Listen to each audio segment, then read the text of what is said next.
Ladies and gentlemen, I'd like to call this meeting of the County Commissioners meeting to order. If we could all stand for the Pledge of Allegiance. I pledge allegiance to the flag of the United States of America and to the republic for which it stands, one nation, under God, indivisible, with liberty and justice for all. And for a moment of silence, if we could remain standing for a minute. There's been a lot of flooding taking place in parts of Maryland. Fortunately, not here in Kent County. A lot of destruction has took place. And also, a few days ago, we had an incident where a little girl, 5 years old, come very, very close to drowning, was unresponsive at Betterton Beach. Their lifeguards went into action, got her stabilized, got her breathing again. They've sent this little girl to Johns Hopkins for observation for a week. We could all keep them in our prayers. I would appreciate it.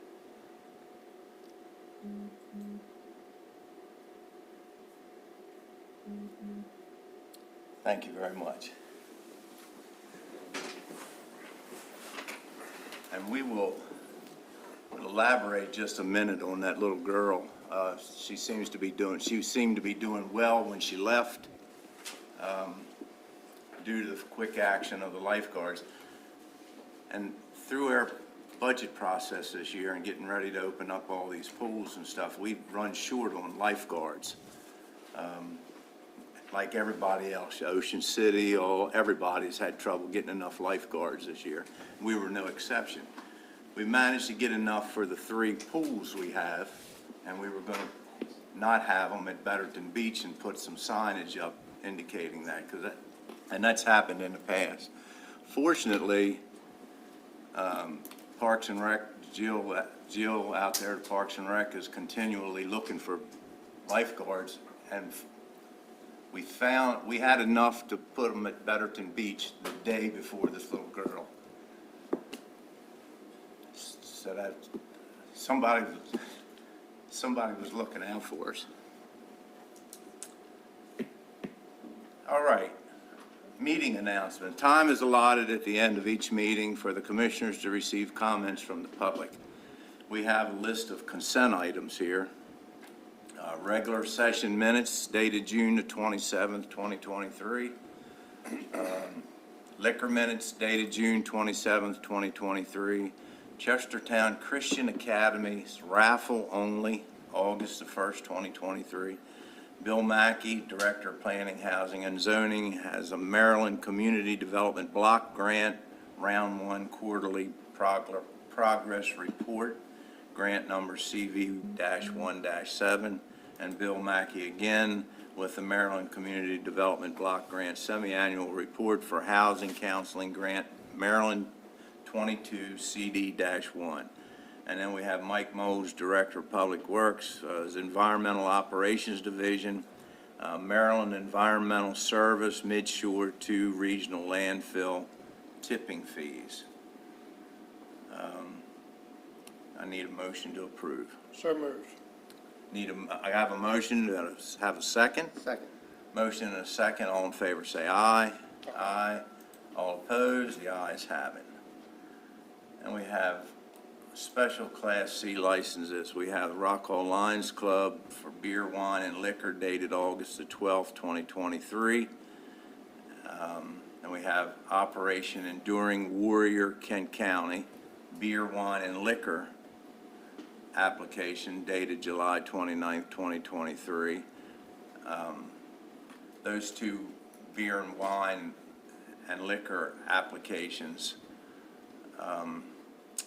because they are alcohol applications, they're in need of a public hearing. Today will be considered that public hearing. Anyone that wants to comment for or against these applications, feel free to do so at this time. There being no comments, I'm going to entertain a motion for approval. I'll make a motion that we approve both of the Class C liquor license applications that we just noted. Got a motion? Second. And a second. Motion and a second. All in favor say aye. Aye. All opposed? The ayes have it. The first appointment is Deborah Hudson Vornbrock, Executive Director, and Rick Lincecum, Chairman of the Board, Martin's House and Barn. Come forward. Nice to have you with us today.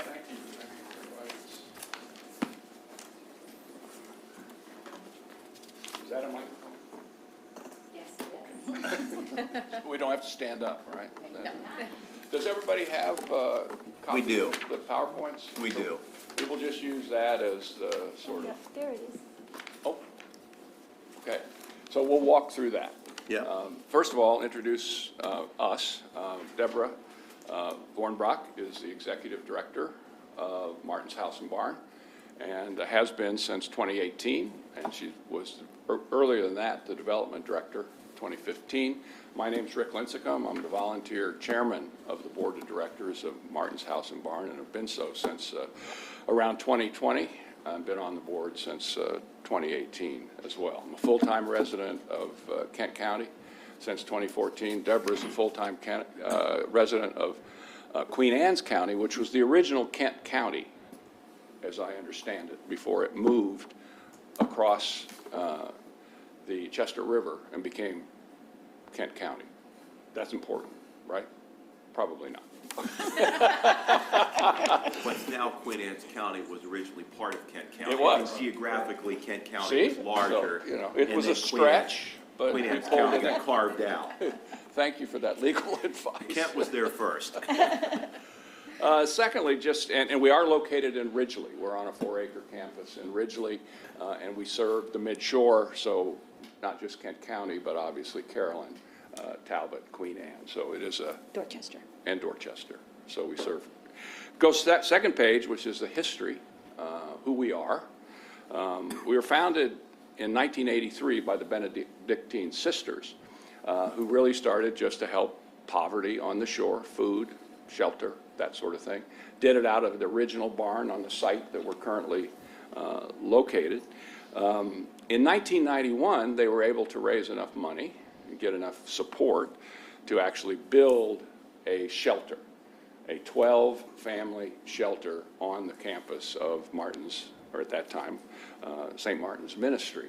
That was 1991, and it was built to the standards of the Fair Housing Act of 1991, which is good, so it's sustainable, but it's 30 years old now, and we're doing some major upgrades to try to just sustain it, because after 30 years, roofs, windows, all those sorts of things.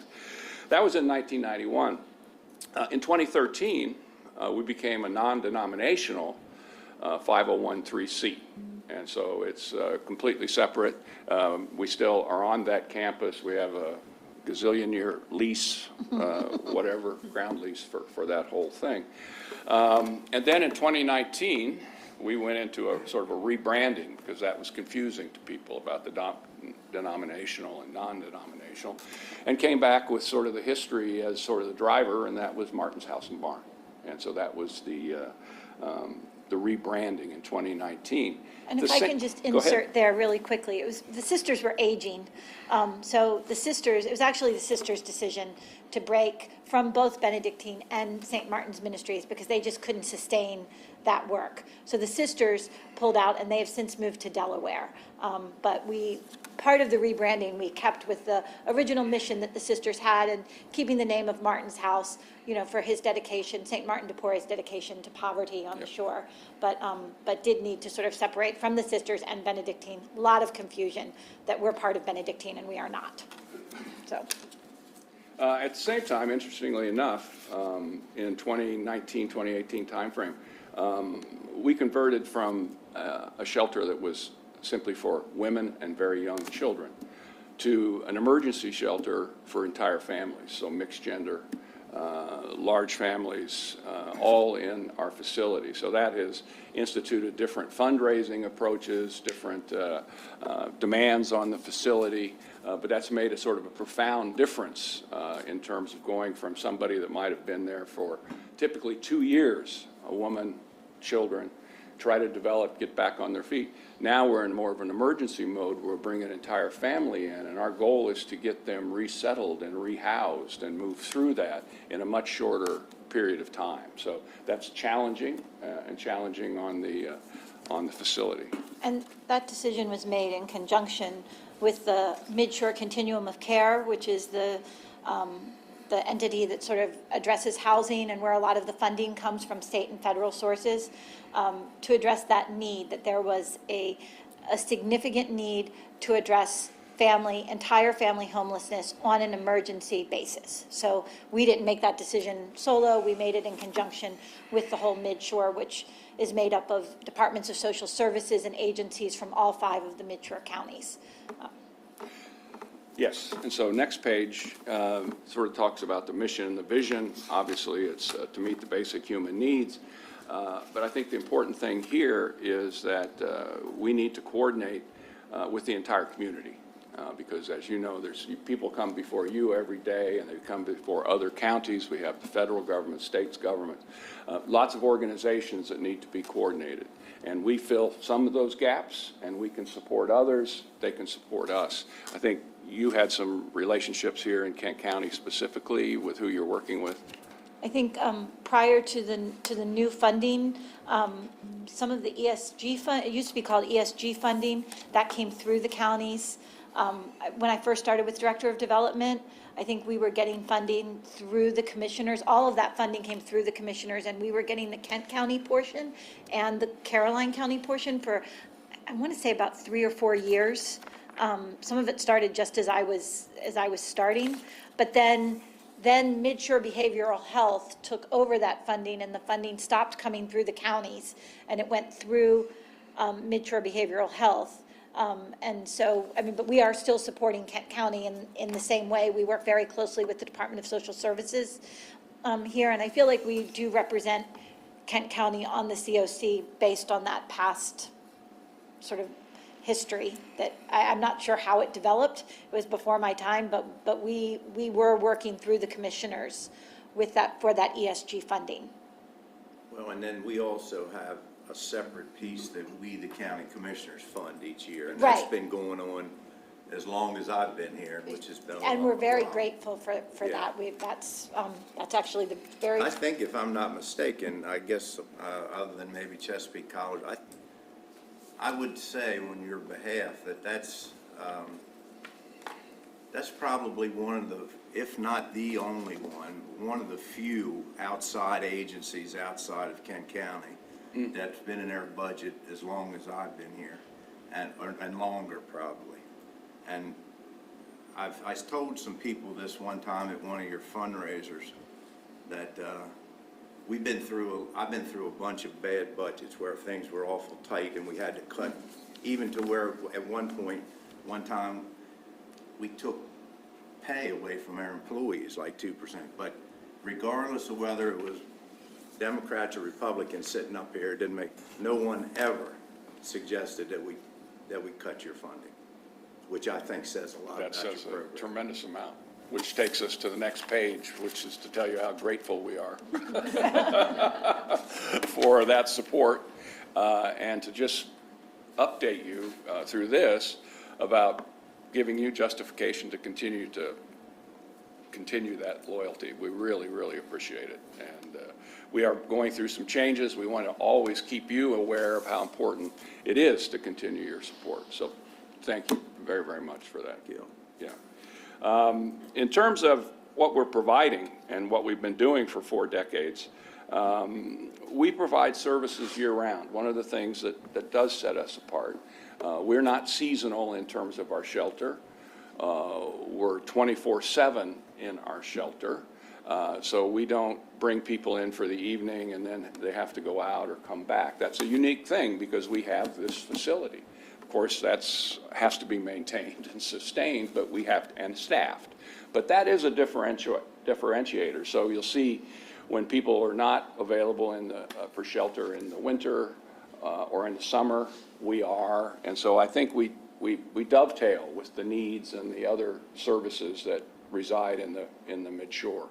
And so that's a unique effort. We do shelter, and we do food. We have a food pantry. I think per month we're about 300 families, 1,500 people, usually about 20 to 25,000 pounds of food. And we also, That is primarily Caroline County, but especially during COVID, we were supporting some of the food pantries in Kent County with donations of meat and other things that we had overages on. We were supporting some of them as well. Yep, and we also have a thrift shop as well for clothes and turnover of clothes and that sort of thing. And of course, the 12 family shelter rooms. And that's something that I think has been in place for 40 years. We've gone through the ups and downs of how to fund that. Comes through private donations, comes through federal grants.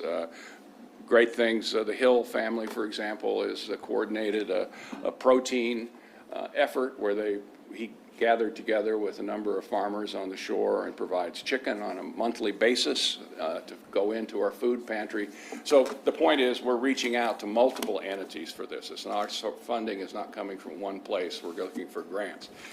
Because we need to maintain this shelter, these 12 rooms that are now 30-some years ago old, we just recently, in coordination with Delegate Christ and Delegate Jacobs, we received a bond grant out of this year's Maryland budget of about $120,000 that will, and we're matching that with private funds that we have raised so that we can complete the replacement of all those windows, which are, as you can imagine, after 30 years are pretty thin-skinned at that point, as well as upgrading the HVAC system. So we're coordinating and reaching out to as many entities as we possibly can to make that happen. So talk about a little bit next one on Kent County, if you will. In FY22, we had 1,900 bed nights from Kent County. When we talk about bed nights, that's one person, one night, okay? And so 1,900 bed nights is about 25 people from Kent County, basically, would be in there every day. That's, of course, not what's happening. But if you take the math of one person, 365, that's how you decide. Our overall bed nights It's close to 10,000. is close to about 10,000. So Kent County represents about 20% of our service area in terms of the actual bed nights, food distributed. We also, not only we have emergency shelters, we also work very hard to give people into permanent housing. We also are doing rental assistance. We may put people in our shelter. In other cases, we've actually coordinated with the Driftwood, and we provide housing for families here if we can't get them into the shelter. So it's a myriad of services that, on a personal basis, single point, reach out and decide where we can best serve those people. Today, we have, I think this was probably earlier, but today we have around 10 families and 15 children currently in the emergency center today.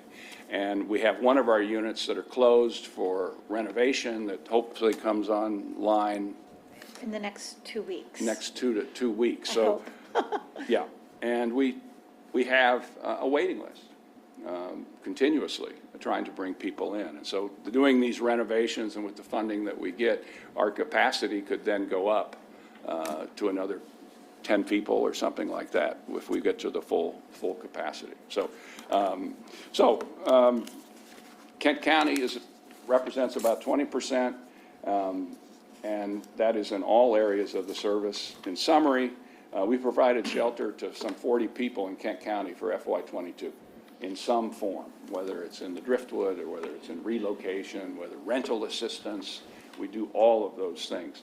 And can I just jump in you there? We did certainly do. step in with the Kent, I think the Kent Coalition for Housing that was working, this was back in last summer. They had several families that were really on the edge. I think we had 7 families or individuals in the Driftwood Motel, and we supported them for about 2 months to the tune of about $15,000. And then we're able to, out of that, 2 of the families were rehoused and are still housed, and now paying on their own. So we did work closely with them to help support that effort, and we continue to help support them. Yeah, I know they're very active. I think we're supposed to have dinner or lunch with some of the folks on that Coalition of the Homeless and see how we can best coordinate. We're scheduled, I think, the end of this month to meet with Thad Bench and other folks about that. Lastly, we adhere to a low barriers standard of access, which is the government standard of access for emergency housing. And it means that we don't turn away people who have an existing condition of drug use, et cetera. Our first job is to bring them in and get them safe and then move them directly into treatment or support. That's what's defined as low barriers. Not everybody can do that. That's certainly the federal standard these days, and I think Maryland as well, in terms of what needs to be done for people to move them as quickly and to help. But to keep them safe first, then use our access to other things to get them treatment, deal with it. So in conclusion, that's what we have to offer. We wanted to let you know, and we'll come back every year and tell you what's new, and we appreciate your support, and we're certainly open to all questions. Would you like to add anything? I just wanted to add a little bit about the low barriers, because it's a kind of new concept, but I think, again, working with the COC, we really realized that there were children and families in need of support. And I think often families, especially that are dealing with substance misuse, are hesitant to seek treatment because it often means that they have to lose their children if they ask for help. And so one of the things that we wanted to do was to open up this opportunity for people to come to us. We don't drug test. It doesn't mean that it's a free-for-all at the shelter, but we don't use that test as a barrier to come into shelter. And our goal is that right now we actually have 16 children. Those numbers go up and down as fast as we can print something. But we took a family that had last been residing in Kent County. They came last night, mother, father, and 2 children. I don't know all of their background yet because we don't drug test, so I don't know exactly what brought them to us, but we don't require compliance with mental health. They don't have to be on medication, but it does change the nature of what we do. I can't depend on a volunteer to sit overnight in my shelter. I have to have trained staff to be there to deal with the potential issues that come from the low barriers. But what we know is that when we bring those 10 families, 16 children in, that it's a night that those children are safe and secure in a shelter. And that's part of why we made this change, and also part of the reason why we've made the very difficult decision to stay open 24/7 and 365 days a year, because it just doesn't make sense to ask a family to get on a bus and drop them off in Denton for 8 hours while their kids are in school and trying to coordinate that. This way the family can be there, they can be moving towards their goals, having mental health appointments, doing the things they need to do while they're in shelter without having to worry about being out in the cold or in their car for some number of hours a day. So I wanted to say that is a challenge, but I think it also provides the families that are there with a lot of resources. Very good. Any questions that we can answer for you? Gentlemen? I don't think so. Thank you very much for your Thank time. you. Appreciate it. Thank you, we appreciate that. We have another little brochure that we just wanted to leave with you. Can I just hand it to you? I'll hand it when to we- the ladies. Okay. Thank you for the opportunity and for your Thank you. support. We're really grateful. Very good. I do have one question. We'll sit back down. The Driftwood, do you use any other lodging Absolutely. at other locations, or? For various reasons. So like right now, we have a family that we've had at the hotel, at the Econo Lodge in Easton, because mom didn't have transportation but had job opportunities in Easton, and so and the kids, that family came to us from Talbot County. So the kids were in school in Talbot County. All of the resources, they were a very high needs family. All of the resources, the mental health resources and everything were in Talbot County. So we made the decision to do a short-term placement in the hotel rather than having them isolated in Ridgely. That was, they couldn't access their mental health services. Mom couldn't get to work, in lots of reasons. So I mean, some of that emerged with some of the COVID funding, that we could put people in hotel close to where their resources were. So that's not a long-term situation, but if it means that we can get somebody closer to housing and we have the funding, then we do that. So the situation in Rock Hall was that they were already in the hotel. Several of the families were single, or several of the people were single adults, so they wouldn't have qualified to come into our shelter because we can't mix single adults and children. So that made the better sense there. But no, we use hotels in Easton, Dorchester, Denton. Do you use any other in Kent County? Occasionally, we've used, the name just went out of my head, It's right the up. red and white one on your way into town. Just outside of town? What's, On the other side of the bridge, by Milano's. In Queen Anne's. Yeah. is it in Queen Anne's? Oh, yeah, it would be. It's on the other side of the, Right. Right. the The river. reason Yeah. why I was asking about the Driftwood is, in my previous position, I have never stayed at the Driftwood, but I have been at the Driftwood on numerous occasions for law enforcement related matters. And, do you do any type of inspection of those rooms? For emergency shelter, we do not. I can tell you that the other hotel, the one in Queen Anne's County, we had used that on several occasions, and I made the decision to stop using it. I mean, we've also used the Red Roof Inn.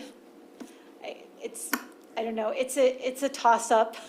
Do you know, is it better to be in the Just car? my- Is it better to be in there? How long do we need it? I mean, I'm not unaware of the safety issue, and I have concerns about it, but if it means that the person's not sleeping on the street or in the car, then that's the better option. I wish, in my idealistic view, that there were a better option, but Well, I know the resources are limited, but from my observation, my personal observation, sometimes the accommodations aren't what you would Hope they would be. expect. I mean, I can tell you that for rental assistance, when we provide rental assistance, like with arrears or when we're moving a family in through rapid rehousing, we do inspections then. And it's a state mandated inspection form that we have to do. But I share your concerns about the Driftwood, and I admire everything that you all do, and I'm thankful that we have you here doing that for us. So, Thank you very much. Thank you. Appreciate it. thank you. Yep, you bet.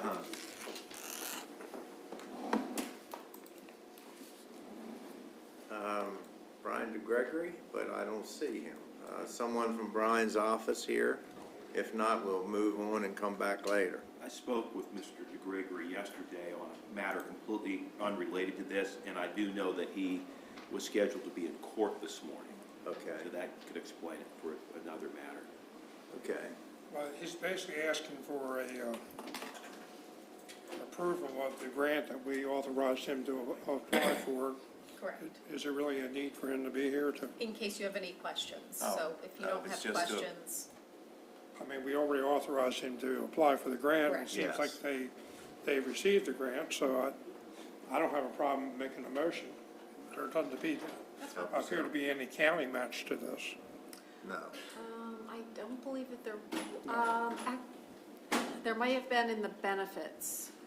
For like $11,000 or Right, something, exactly. if I remember correctly. I think it was a match, depending on what benefits the folks would accept. But that So, was something that we already had planned on. correct. anyhow. Nothing's changed from the grant application to the award. They were awarded what, Do you all want to wait, or do you want to? No, we can go ahead and handle it right now if you want to make a Well, then motion. I'll go ahead and make a motion to accept the Performance Incentive Grant Fund of $200,828 for the Kent County Comprehensive Recidivism Reduction Project Grant Number PIGF 2024-0015 as presented. Have a motion, do I have a second? Second. Motion and a second, all in favor say aye. Aye. All opposed, the ayes have it.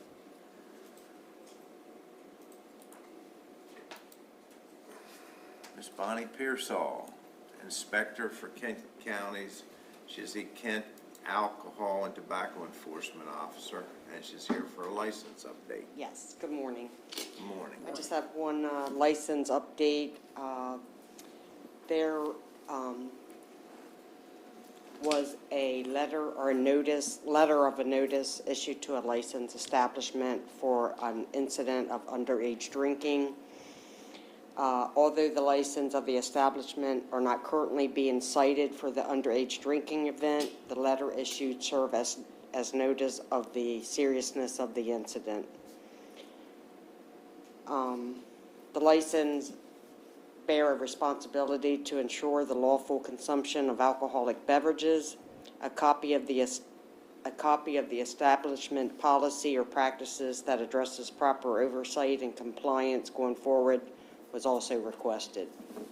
I have not received that yet, but they're working on it to get me that policy and practices of making sure that they're not allowing underage drinking in their establishment. Very good. That's all I have for today. Thank you. Thank you. Pat Merritt is going to give us Chief Finance Officer, and she's going to give us an update for waiver of property taxes requested. Good morning, Pat. Good morning. Good morning. Okay. So we've done a little more research on this property. And I think in your attachments, you have a map. So there's 4 parcels on it. The current owner owns P945, and I don't know if you guys have the map in front of you? We got the map. Okay, all right. So they currently own P945 and P715, and P945 perks, and there's a home on it. And they purchased P715, which was a non-perkable lot. They also own P700, which is a non-perkable lot. They would like to have a waiver of the taxes on P684. So we've done some research into this property. All of these lots back in Chesapeake Landing, when they were originally assessed, they were assessed as buildable lots because there was an intention or a thought that there was going to be a water and sewer system in there. As time has gone on, it's come to light that a lot of those lots do not perk. The only way to know is to have a perk test. So if you are an owner of one of those lots and you get a perk test, they will lower the assessed value of that lot. Basically, the perkable lots are around $45,000 assessed value. The non-perkable lots are around $4,500. So there's a huge difference in the value of the lots. This particular piece of property that is in question has never been perk tested. So there is no way to know whether it's a buildable lot or a non-buildable lot. Now, if you're looking at the map, I can tell you about all the surrounding lots. So, I mean, out of the 4 that are highlighted, that P945 is the only one that perks. If you go and look at the surrounding properties, if you look at P711, that property has a home on it. The one right next to it, P734, does not have a home on it and is assessed at $3,000, so it's not buildable. And then the 2 on the other side are also assessed at $4,500, so they are non-buildable lots. So I wish, Anything is buildable. well, You could put it, it doesn't depending perk. on how much money you want to spend. Correct. You could put Yes. in a private, it's not necessarily unbuildable, but it would It doesn't cost a perk. lot of money to get Yeah. it to be buildable. So unfortunately, there's no information on the lot in question, so it's hard to assess its value. It's you know, without the test. And that's really, They have the option, they could combine the lots, right? They have those 4 parcels, they could put it They- all into they want to. one lot. That's their intention. That's their intention. So Well, they're what's your- asking us to waive the taxes. So I guess the question is what is the value of the lot? Now, if it perks, it's right now it's assessed at $45,000. But what authority do we have to waive taxes? If you can feel free to weigh in on that. There's a schedule in there that shows what the county base taxes, county interest, state taxes have not been paid on this parcel since 2011. We've had one precedent in a case where people had requested a waiver of taxes, and we waived the county interest, not the tax. So it's gone to tax sale, nobody's bought it? Correct, since 2011. There's a whole bunch of these lots out there that have been in tax sale. Well, what if they got the perk test? And it turns out it doesn't perk, So and they- then we reassess it retroactively, so they would owe So who- taxes. Can't So do who the is perk they? test The- Because they're not the owner. They're not the owner. The owner is an LLC that is no longer active and owns multiple properties out here that are in the same situation as this one. And they can't buy it at tax sale because it is, They- or the taxes due are more than what they believe the lot is worth. So the taxes outstanding as of the end of 2022 were $16,434. So if it's a buildable lot assessed at $45,000, it's a great deal. If it's a non-perkable lot and it's going to be assessed at $4,500, it's not such a great deal. Could they get permission from the property owner to go on there to do a perk test? The LLC is no longer active, from what we know on the internet. I guess we can research to see if we can find the owner. Find the owners, because that, it seems to me, that would be, my guess is, they wouldn't care, they just say, we don't care, go ahead and do it. If you could find somebody in authority, and you can get a perk test and find out.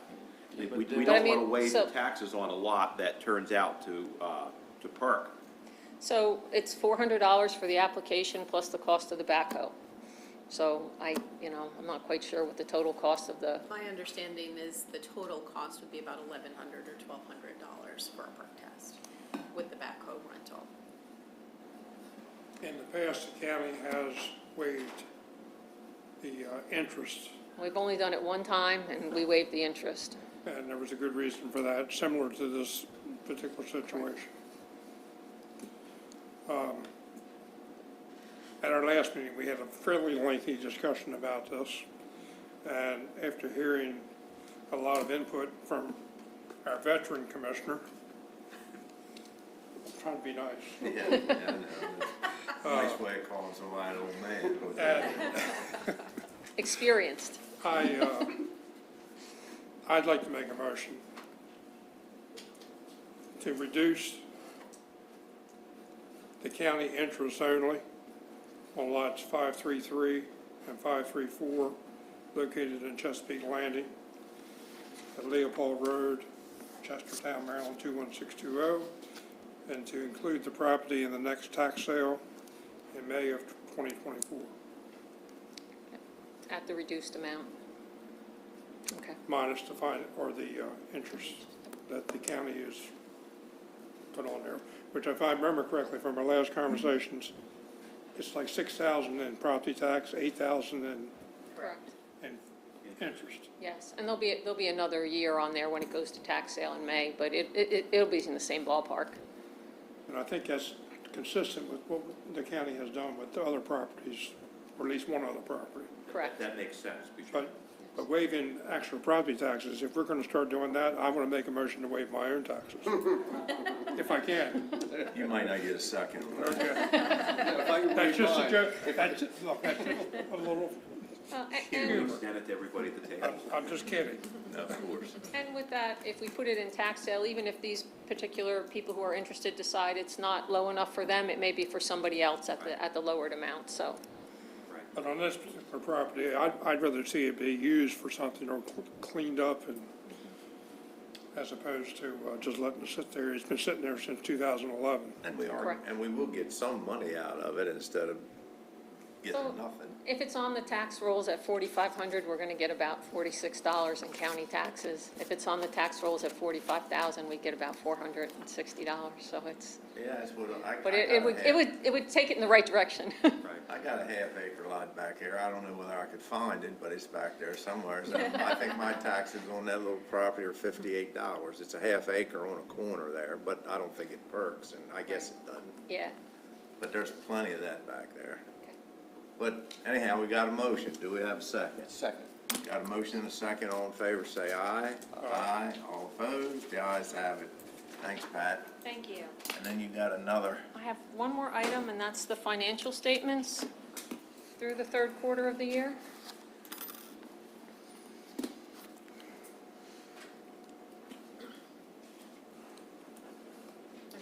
also a hard copy in front of you as well. Okay. We got you. All right, so these financial statements go from July through March. The budget is on the first column on the left-hand side, then the actual, and the variance, favorable or unfavorable, and the percentage variance. So from a top-side view with our general fund, our revenues are exceeding their budget by just under $3 million. We're 6% ahead of budget, and we'll talk about all of the variances on the next page. On the expense side, we're about $2.9 million under budget with our spending, so we're 6% favorable on the expense side. So overall, we are about $5.8 million better than we thought we'd be compared to budget after the first 9 months of the fiscal year. So if we look at the second page and we talk about why that's happening, let's take a little more in-depth look. On the revenue side, the big story is our income tax. It's 32% over FY22 at this point. I have been on countless meetings with all of the financial people in the state, and everybody is still kind of surprised at where this number sits.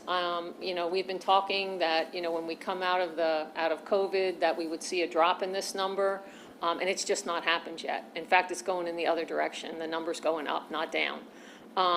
And everybody's, you know, the overall conclusion is it's the money being pumped into the economy. That, you know, and we're still seeing it in the county. I mean, you know, you've seen the ARPA money, you've seen, you know, all of that money that comes down into programs ends up in somebody's hands, whether it goes into a contractor or it goes to employees, and it's going back out into the economy. So their best guess is that because that money is still flowing, you know, so much into the economy, that is what is the main thing that is keeping this number up. Now, with that said, everybody thinks it's going to come down at some point. But we've been saying that now to you for probably 2 years. I know you're probably tired of hearing it, but there really is no good guess. I attended the GFOA conference this summer, and what the economists are saying now is they think that Maryland is going to have a soft landing, which means that, you know, that when we come through this, that the inflation is not going to go back up, and that we're not going to have a recession. That, you know, the economy's going to just kind of level out. So that would be the best scenario. Now, you know, every 3 or 4 months we get an update, and, you know, I'll keep you apprised as to what they're saying. But what I would say is, you know, the income tax is at an all-time high right now. We're probably going to finish fiscal year 23 very strong because of the income tax. But as far as 24, we did bring the number down a little bit based on what the forecasts were at that point, so we'll just have to stay tuned and see how the economy goes. As far as our other revenue streams, the property transfer tax is up 1.6% over fiscal year 21, or I'm sorry, it should be 22.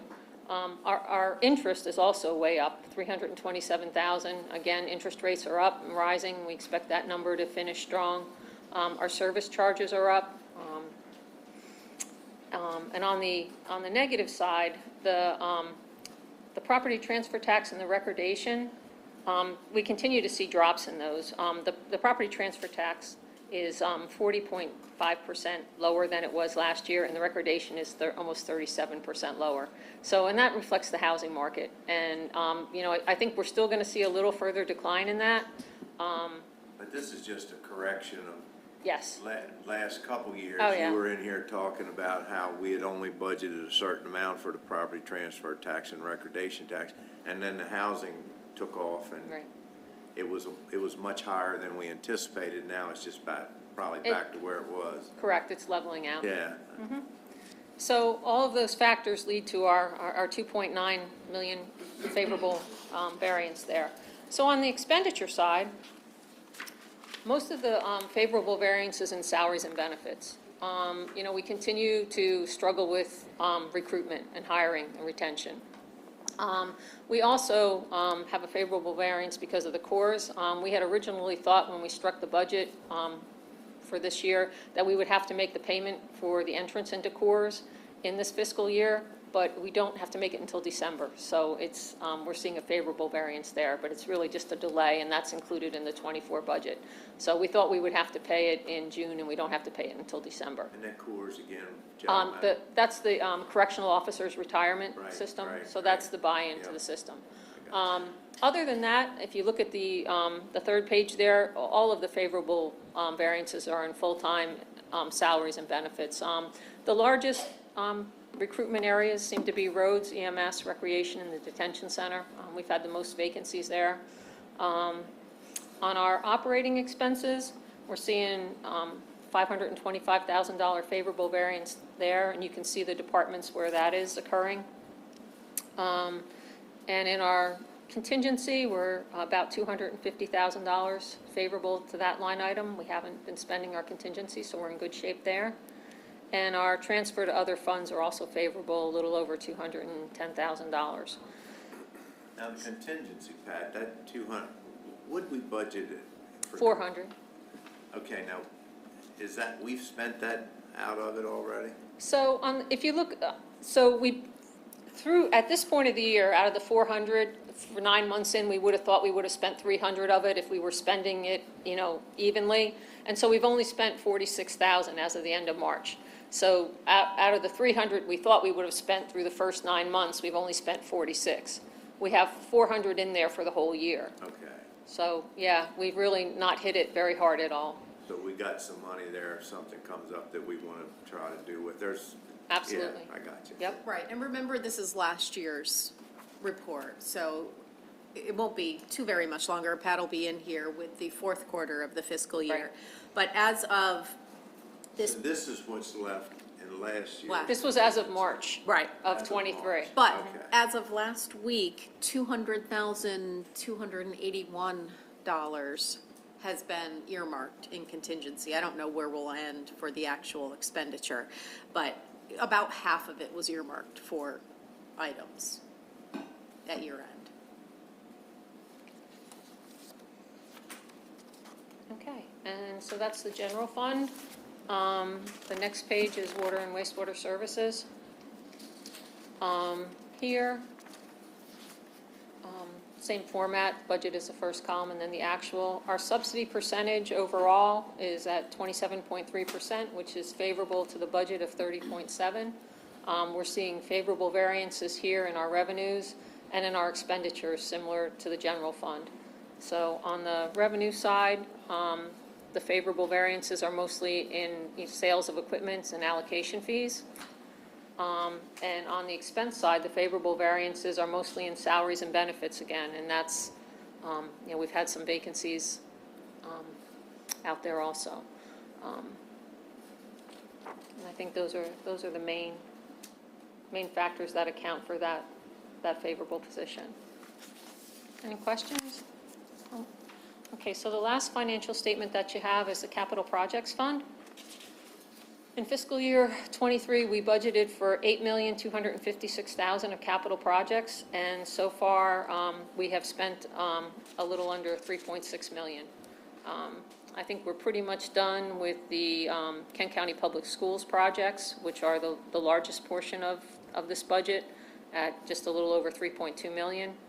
And you can see the progress of the other items there.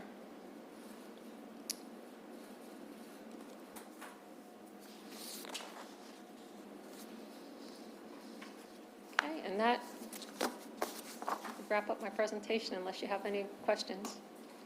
Anybody, any questions of Pat? So being new here, Okay. when can we expect to get the fourth quarter report? We'll have a preliminary report probably in August. It takes, usually the bills come in the month following, so like if we close in June, we're still receiving invoices in July, and so it's usually in that next month. With it being the end of the fiscal year, we usually leave the books open a little longer because we want to get a really clean cutoff because it's the end of the fiscal year. So it's typically, we are still putting invoices, expenses back on the books till the end of August. So I would say that probably it'll be September. I mean, I can give you preliminary numbers before that, but they won't be they will. I just know during the budget process, we decided as a group to, for lack of better words, kick the can down the road on some of the capital projects. And maybe when we get the fourth quarter report, we might have a better idea Yeah. if in fact we can, Salary, some of that. Yeah, Yeah. and honestly, so the income tax is going to be a big factor in where we land. And in the state of Maryland, the July and the August income tax figures, which come in on the absolute last day of the month, so they come in on July 31st and August 31st, they go back into the last year's fiscal year. And that's just the way that everybody does it. So we won't have those final income tax numbers until the end of August. So I could certainly update you as to where those numbers come in, in the beginning of September, and that will have a big impact on where we finish. Where you're going with your line of thought is correct in that, I mean, it's one-time money, and you can look at capital projects with it. So I can certainly update you when those income tax numbers come in, and as soon as we get, the final numbers rolled up. I think Pat and I are both a little nervous about counting on that income tax money to stay that high. But it Yeah. certainly is one-time money we weren't expecting. Right. Yeah. so maybe in the fall, we can get a better idea of it and we can decide whether we want to Revisit, restart Yep. some of the things. absolutely. Thank you, Pat. One quick question, Ms. Pat. Sure. On the Kent County High School roof, that was supposed to, is that what it came in under budget at, or is that just the balance? It was supposed to have come in under budget by, I thought, a pretty considerable amount.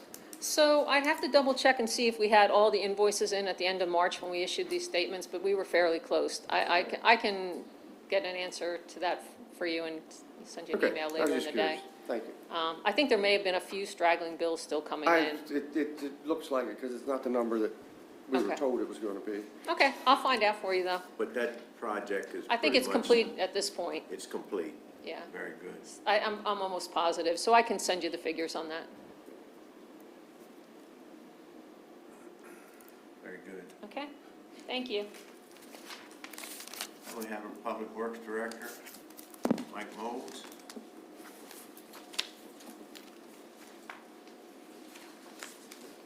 Good morning, Mike. Good morning. I have a few items for your consideration.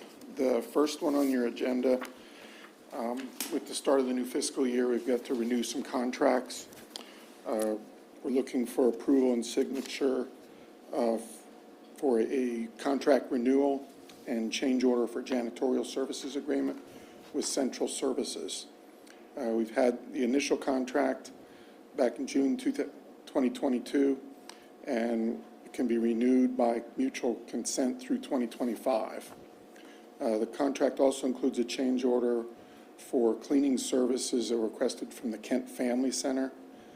So they were provided a quote for that, $6,600 annually for the services, for a total contract amount of $206,112 for FY '24.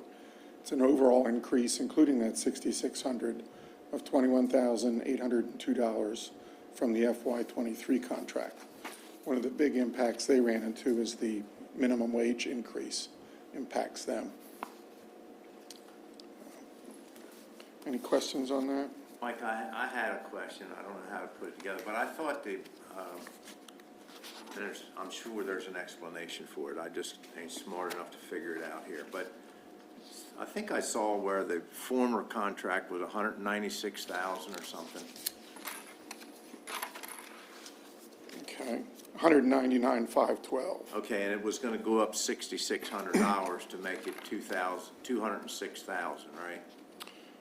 Well, it also includes a price increase for Central Services at the time. Okay, so that's how it becomes a Bigger number. $21,000 difference. Yes. That's what I couldn't. And the reason for that is they're impacted by the wage increase for $15 an hour. So it's reasonable in our mind. Now, we've had a few issues in the past. Some of those have been corrected, and Yes, we've been working with them. We had their quality control person coming out monthly to verify some of the issues that were out there. They've obviously struggled with staffing as we struggled with it when we were doing maintenance. So they're working hard at that. So one of the things we do is we monitor them through our security cameras. We get an idea how much time they spend in each building, give an idea there. Any complaints get sent back to Central for them to address. So we're working with them on that, but again, it's a struggle trying to find that kind of help everywhere. So we keep working with them to do that. In my time here, we've done this bounce back and forth, at least a couple times where we did it ourselves and hired our own people, then we went and contracted it out, and then we had some issues, so we brought it back home and did it ourselves, and now we're back out. So it's a tough, it's just a tough one to get right, Trying I to guess. find the best way Yeah. to make it work for us. So obviously, if we didn't have them, we'd be hard pressed to be able to continue that kind of work. And keep in mind, the maintenance services that Central Service provides does not include the detention center because of the security issues. So they were excluded from the contract. So our crews still do the maintenance out of the detention center. All right. Okay, we'll entertain a motion to approve this. I'll make a motion to approve the memorandum of understanding for the contract renewal and change order for the janitorial services agreement with Central Services LLC for fiscal year 2024. Second. Got a motion and a second. All in favor, say aye. Aye. All opposed? The ayes have it. Thank you. The next item on your agenda is a approval for a sewer allocation for a commercial property expansion. We received a request for a 1 1/5 sewer allocation for commercial property in Lambs Mill Road in Morton, tax map 20, parcel 52. Provide a barn location for party gatherings up to 100 persons, and installation of men's bathroom with a single toilet, urinal and sink, and a woman's bathroom, 2 toilets and a sink. The property is currently served by sewer with 1 allocation for the residents. There's no on-site preparation of food is proposed, and the events would be catered. With a commercial analysis, we look at what the potential flows are from that type of event. We utilize fixtures because there wasn't a clear-cut definition of whether it's a restaurant or something like that, where we use other data to pull that together. And with a commercial one, we can fraction the number of allocations because you're trying to zero in what that is.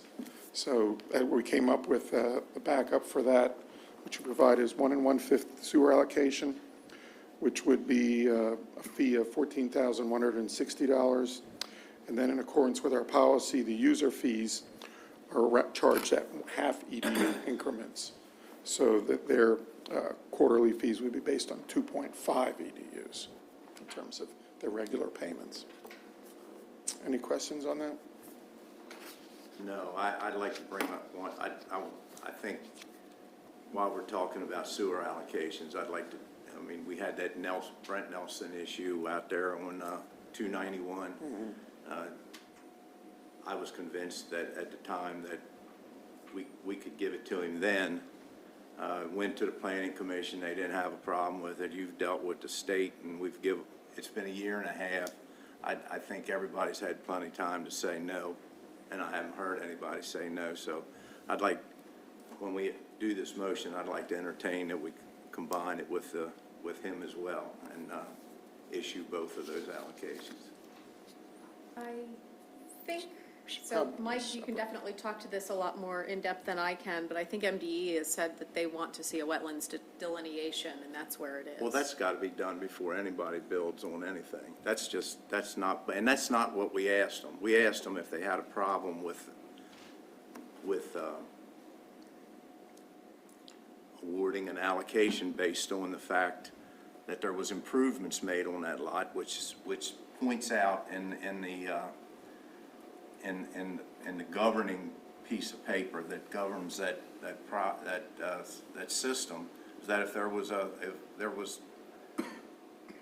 improvements made to the lot, then they were allowed to hook up to it, and that's been the argument the whole time. As a matter of fact, even the former board said that we'll go ahead and approve it, and the minutes would show that they were supposed to bring pictures of the improvements and a certificate from the health department that the property doesn't perk. I don't know why we wanted that, but anyhow, I just think we've kicked this thing down the road long enough that I'm prepared. You can put my name at the top of it, and I'll take full responsibility for it, but I think the man deserves an allocation, and I'm prepared to give it to him.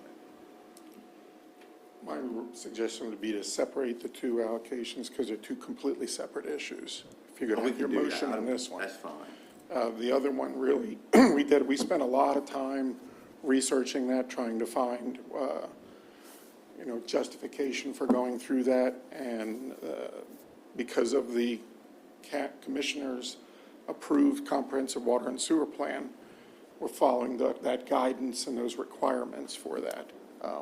And that's all I can do for that kind of thing, is to do what you had requested me to do and following that procedure. Unfortunately, the state comes back and says they want to know whether that is a buildable lot in order to do that. And that's where they're questioning having to do the wetland study. So it will leave that issue as far as MDE up in the air from their opinion of it. I mean, the commissioners can approve what you want, but you still have an issue with MDE. All they want to do is make sure that it's not wetlands. They want to know that it's a buildable lot, that if somebody would build on it and put a septic system, the preference would be, because they could do that, it would be better for them to be able to connect to the system. If the lot was never buildable, then there's never an issue in terms of whether a septic would have been better or the sewer would be better. In this case, it wouldn't have been buildable, and therefore, under the denied access policy, we're not adding any more development to that system. That's really what it comes down to. It's this devil deal that we made in order to find funding to build these sewer systems, where the state wants to have a say and control in terms of future development. That's why we have all these maps that we got to go through to make sure that we're documenting that lots haven't been subdivided after the project was done, that the demonstration that it could be buildable, not buildable, if it's in the sewer area, if it's not in the sewer area.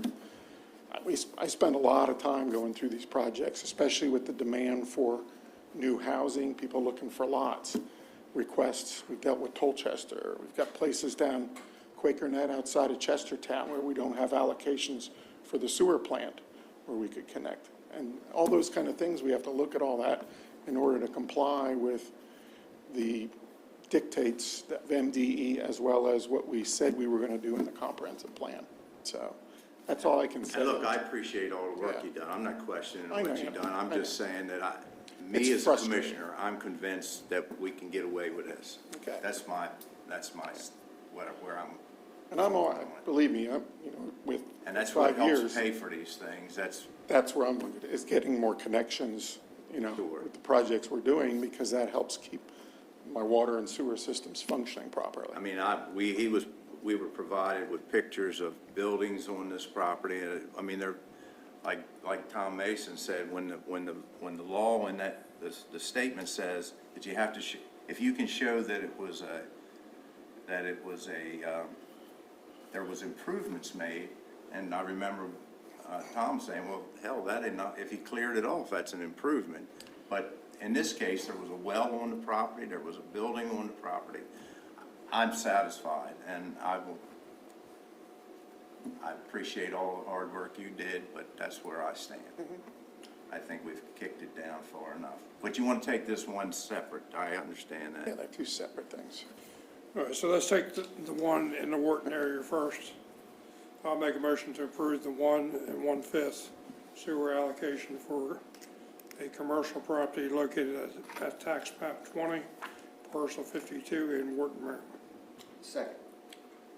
Got a motion and a second, all in favor say aye. Aye. All opposed, the ayes have it. So regarding the Nelson property,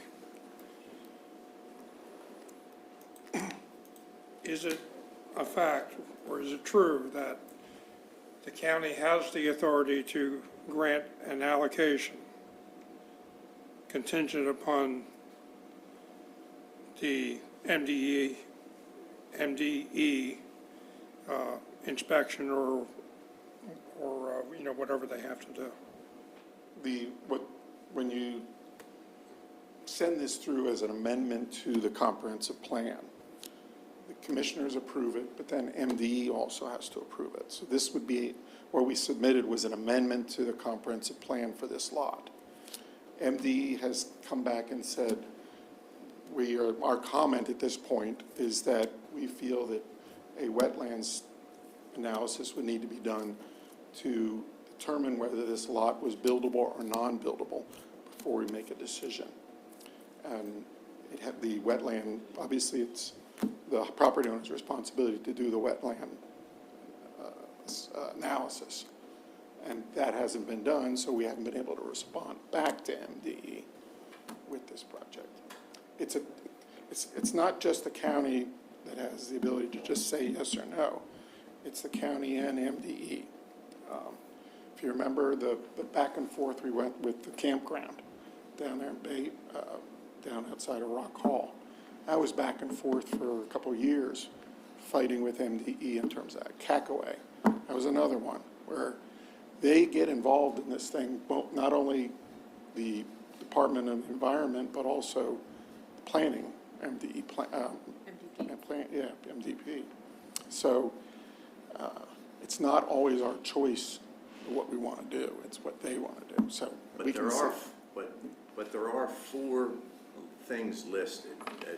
I mean, this is a denied access line, there's no argument about that. Correct. Unless you can meet certain one of these criteria. criteria. It has to be all 4 of them. It's not just 1 or 2. All of them have to be met. No, I don't agree with that. In other words, if you could get a perk test on the property, then you automatically get to build there get to hook up to the system because you're going to build there anyhow because you've got a perk test that's approved. Right, but one of the things is, those 4 things is, yes, that. 2, there's capacity in the system. 3, it's in the existing sewer service area. And those are all those kind of things. But if you look at the documentation we submit, and I don't have it with me today, it's very clear that you have to meet these criteria in order to do that. But like you said, if you can prove that it was a buildable lot, that's the easy way. If you're in the service area and we have capacity, that's a big deal. But if it could never have been built on because of different conditions, such as not being able to perk, not having wetlands that you can't build anything on because of regulations, then it's not considered new development. You know, then it would become new development that wasn't planned for under that denied access line. The one part that I guess we disagree a little bit on is that it says that if you can prove that it was an approved lot before that system went through there, that give you the right to hook up to the system. And with the well on the property and pictures of the buildings on the property, I just assumed that we could award that. And the only thing, and when we asked the state that, they didn't come back and say no. Then they went on and asked about the wetlands. Well, we all know that all lots have to be approved for wetlands, if you're going to build or not. The question is whether you can build on it or not. That's why the study's being done. The difference, I think, Well, if it's wetlands, you can't build on wetlands. right, but you got a whole lot. Is this part wetland, it's not part wetland, but if it's all wetlands, that's pretty much you can't do anything with. But there may be land on that parcel that could be buildable on, but you still have to define where that is. The difference in terms of the previous development of it, the way I look at it and interpret it is it's the timeline. When the system was being built and we were doing the design was being done, you're looking at all these lots. And where there's a building was there, it was included in the system to be connected. If there was nothing there, never anything there, we weren't going to spend money to put a stub out for it and everything else. That person would come in later if it qualified for it. It's not that later on you can go and say, well, there used to be something there. It's the decision was made to provide that capacity when the system was designed and constructed. And and in that, back then, it wasn't provided. And I think one of the complications of that is that parcel was a lot bigger at one time than it was subdivided. So there are other houses that came out of that one, but this is the residual land now that we're talking about, and to whether that is potentially buildable or not. And we don't know because of the wetlands issue. Mike, I wish this thing could be a lot less complicated. Well, at one point in time, when we were discussing this, the issue came up of the funding for the system itself was a grant that, or I'm assuming, or the state? Most of those projects, it's a portion of it grant money and a portion of it we have to pay back at a low interest rate. Okay. Right, I mean, USDA. the interest is some like 1.6% or something like that, but you get so much grant money. When we did it through USDA anyhow, that's what I'm more familiar with, is most of the time a project like this might be 50% grant and 50% payback at a low interest rate, especially if you're dealing with failed septics or something along those. The But the argument being point if we came can- up that if we do something that the state doesn't like, they would require us to pay back their portion of the, There's a potential for that in terms of, as well as I mean, future grants. I mean, I'm I'm worried about the future grants part, because if they perceive us as not being a good player, it could impact future. But you're right, they could go back on past and Mike, am I correct fire. in this analysis that in order to get this property serviced, it has to be in our service area, which requires an amendment to our plan, our service plan? And to get that service plan approved, it requires MDE approval. And MDE will not give that approval unless the study is done. Is The determination to meeting the criteria that would allow an allocation. It's generally in the service, I'm trying to think if it was excluded or not. I'd have to look at this, it's been a while yet. But the, I have that full. But the lot's not in the service area. We've got to amend the service area to to include the lot, to give it does it have a service. map? And I think what you're saying is MDE's not going to approve that amendment unless the study is done. Correct, they've noted that they want to see the study before they, The trick comes in that it's a buildable We lot. granted, if we just said we're granting the allocation, we would be granting an Think so. allocation I that's mean- not in our service area. correct? Which is why the process moved forward on county's end, and then it went to MDE for approval so that we could amend the water and sewer comp plan, and that's when they threw the flag and said, Right, now, is the I don't property know owner that aware of MDE what threw up MDE any is requiring? flags. I haven't heard anybody throw up a flag except maybe staff, but no, in the memo that came from MDE, they said that that's what they want before they would move forward, and they also. see if it's wetlands there or Right. not. But they've also noted that, they say furthermore, there was no failing septic on that property, so they were taking exception to that as well. Because the argument, one of those criteria is that there's a failing septic system of an existing house. But if there's no house there, you can't prove there's a failing septic system.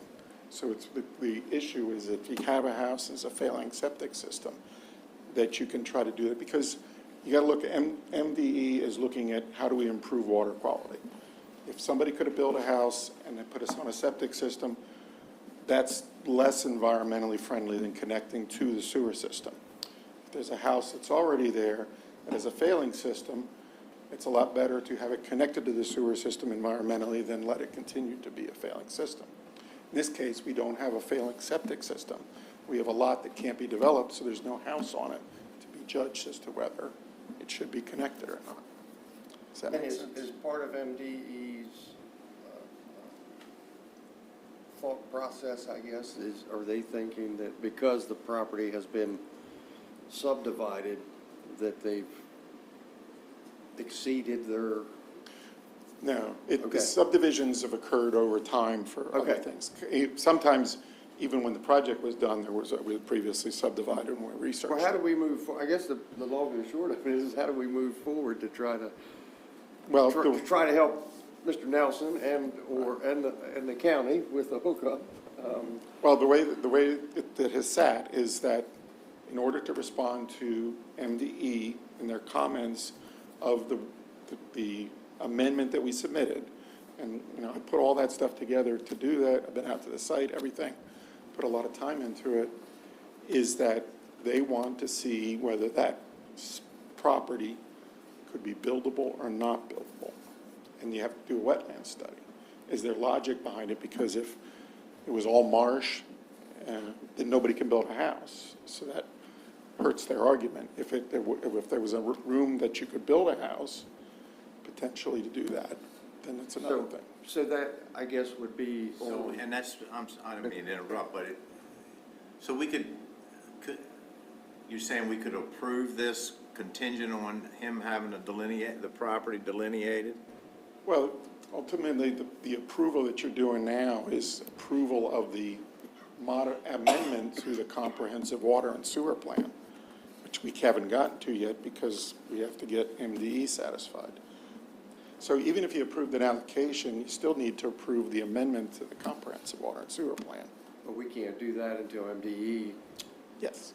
They have to approve it as well, and this is where they've, Or if you approve an allocation, then you basically are ignoring the comprehensive water and sewer plan amendment and just giving a new thing to it. And then whatever those consequences are, I don't know.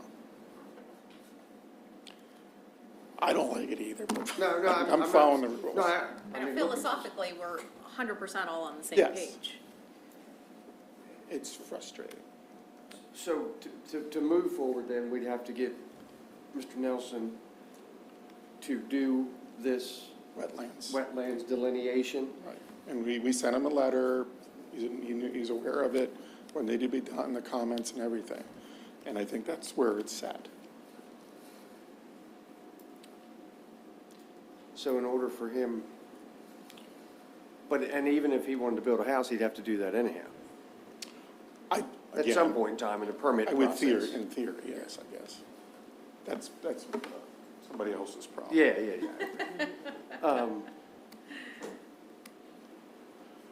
So it sounds like we don't have any choice but to ask Brent to do that. Because that's gonna satisfy the state, correct? Well, it'll give an answer to the state, and then we see what the Oh, response is. I'm sorry, give an answer to the state, yes.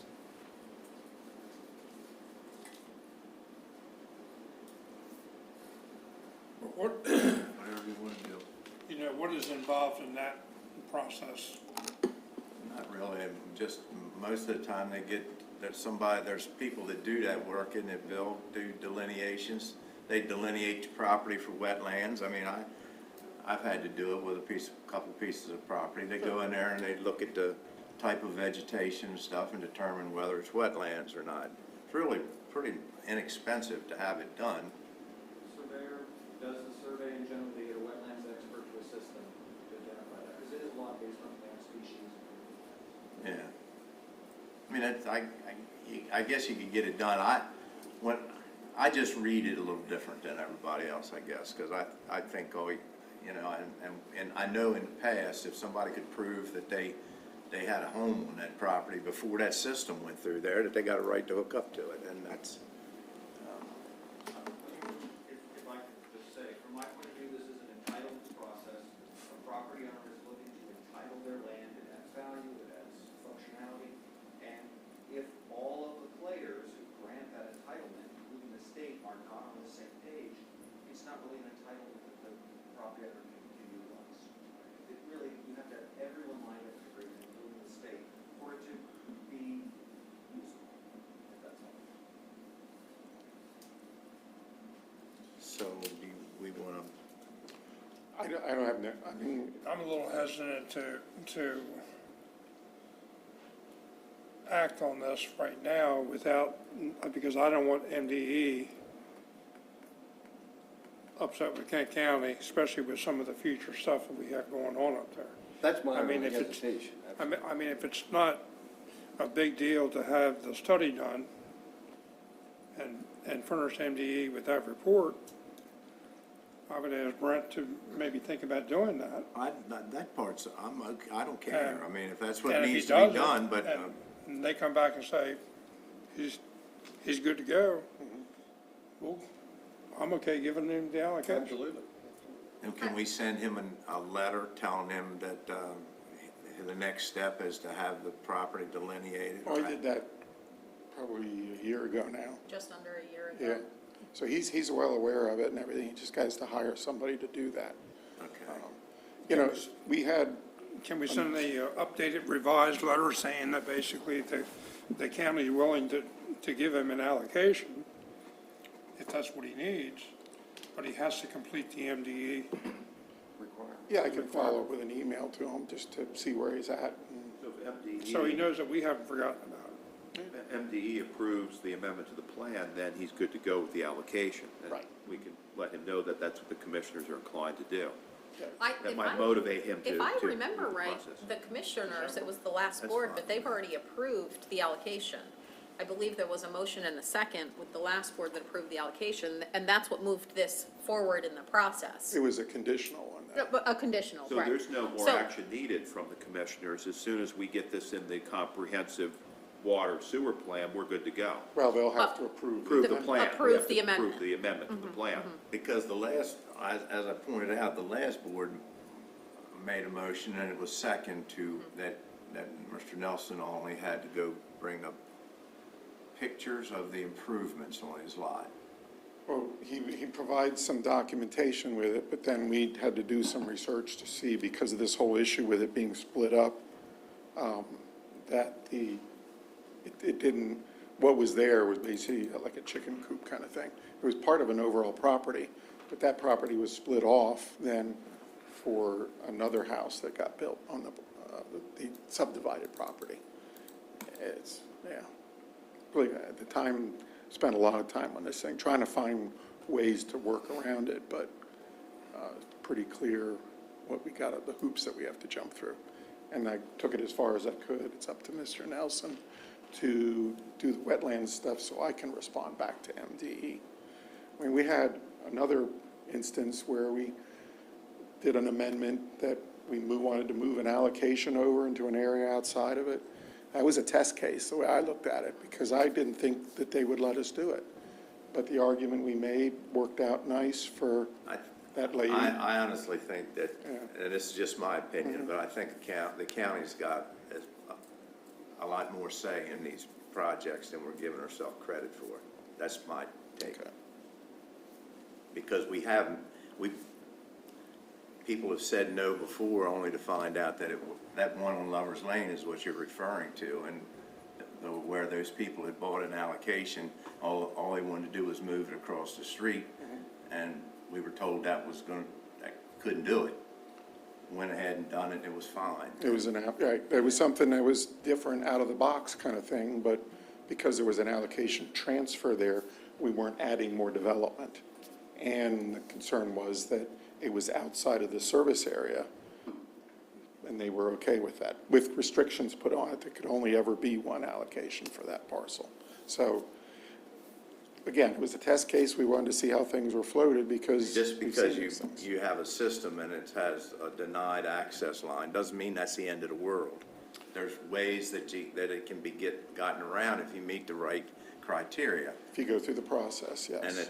And at the top of that resolution that governs that project, it'll say that Kent County is the governing body. I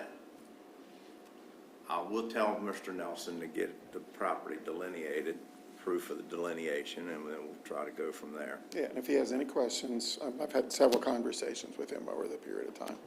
Very good. All right. Okay?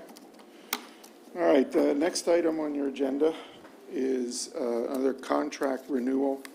This is for the Galena Water and Wastewater Treatment Facilities Operation and Maintenance Supervisory Agreement. This is for FY '24. The original agreement was approved by the commissioners back in 2019, and it's been renewed through the agreement and provided for approval. All conditions are the same as the prior agreement. The amount of compensation budgeted in FY '24 is $6,790 a month. So we're asking for approval or renewal of the agreement with the town of Galena. I'll go ahead and make a motion to approve the renewal of the Galena Water and Wastewater Treatment Facilities Operation and Maintenance Supervisory Agreement for FY 2024. Second. Got a motion and a second. All in favor, say aye. Aye. All opposed? The ayes have it. Thank you. The fourth item on the agenda for you for approval is a request to approve an extension of the wastewater treatment agreement with the town of Rock Hall by 1 year to June 30th, 2024. The original agreement ended on June 30th, 2023. The town's in favor of the extension to allow time to evaluate cost impacts as a result of the ongoing improvements at the plant and determining use of remaining capacity. Question for you. Sure. They're doing this improvement to that sewage treatment facility down there, taking it from, upgrading it to ENR. ENR. Do we, and we have to pay a percentage of the maintenance on that facility now based on how many allocations we have hooked up to it. Will we be paying a percentage of that upgrade? There'll be an impact to it. So different options that could be looked at as different ways of structuring that. For example, with Galena, when they expanded theirs, remember, we bought a share of capacity at Yeah. 50% of it. Well, we're already connected to Rock Hall and everything, so it might be some different formulas that we could And we look bought a at. share of that. I mean, Way we back have- when, yeah, but Yeah. now it's the same plant, it's just now it's getting upgraded. One of the other things too is to see what's the use of it. They have a certain amount of capacity, we have a certain amount of capacity. We want to try to utilize the plant as much as possible. Is it something where the town could be looking at annexation, or do they not need that capacity? Maybe they could sell it back to the county where we could utilize that capacity. All those things are part of that discussion that I think we'd like to have over the next year as this progress moves ahead. One of the things, going back to sort of what we talked about before, is with these facilities that we've built, we've got some capacity there. And a lot of that capacity was based on 250 gallons per day per EDU. Okay? The reality is that a lot of these homes that connected don't use that capacity. 250 gallons. If you remember the Millington study, it's 175. So why are we? Still done a study one time, it was 80 or 90. Exactly. So the thing is, why we have this capacity, we need more development. That capacity is tied up because of these kind of conditions. So maybe there's some discussions there to utilize it. It gives Rock Hall more revenue because there's more customers, whether it's in the county or the town, and we get more customers to help keep our system I don't know financially. whether Albert and John have understood that or not, but just like Rock Hall's facility, let's say we have 40% of the capacity or the allocations for that property. Every year, we pay 40% of the upkeep of that facility as well. So we're paying, and it's helped them over the years with maintaining that facility. Oh, definitely. Yeah. If we're paying 40% of capacity, that we may not be using 40%. Plus, we paid a lump sum in the construction of the project. Correct. That was the buy-in. Yeah, as a buy-in to it. Yep. So those kind of things are some opportunities we have with the new agreement. I've been wondering to ask you about that because I see, I know there's a sign, I know they're doing this upgrade back there to that plant. And I assume that somewheres along the line, we're responsible for we're responsible for the yearly maintenance. I'm wondering if the agreement shows that we're responsible for a portion of that upgrade. Yeah, I talked to the manager, Bob Rizal. We've been talking about this agreement because we knew it was coming up and everything. And obviously, he's got a lot of issues on his plate as we do here and everything. So we met a couple times to talk about it, and not knowing where things are going to pan out in terms of the costs and different things I talked about here, where options that we could look at in terms of it, so that we both municipalities benefit from it. Put an extension on it in time. Of course, they've had some changes too in their leadership just recently. The majority of the county's usage, I'm assuming, is Tolchester, is that correct? No. With Rock Hall, Oh, you've Rock Hall, got, okay. Down Skinner's Quaker's Neck, Neck. Bonnie Neck, Okay, yep. Eadsville, Gotcha. Eadsville, Gotcha. all of Eadsville, because they'd done away with their whole, they were separate, and Okay. then Got rid of the they had so lagoons. much trouble with the lagoon that we took that in. Green Lane and, Allen's Lane, Spring Cove, Okay. Wesley Chapel Corridor, all of those are air allocations, or air hookups, Okay. not Wesley Chapel Corridor. Yeah, for Yeah. sewer, it is. Yep. All of those hookups are airs, and, we bought space in that facility to be able to do those projects, Right. yeah. I guess we gotta make a motion on that, but I did wanna bring up, I know that there's been some, conversations about us doing the same thing at Betterton, or something similar. at Oh, Betterton. in the Galena job, yeah, with Galena's operation. It's- This is No, on no, call. no. Yeah. Operate Betterton like we Betterton operate one Galena. has asked about us running it like we do Galena. Right. Yes. Correct. Yes, I'm sorry. Yeah. So this, yeah, this is separate, this is just an extension. Well, I know it's separate, but where is that conversation? Because Well, obviously, one of the questions that come back, and I responded to Tom Mogul with responses to his email, haven't heard anything back from today. Yesterday, I got a call from his operator who's concerned because he's the only guy there now and everything.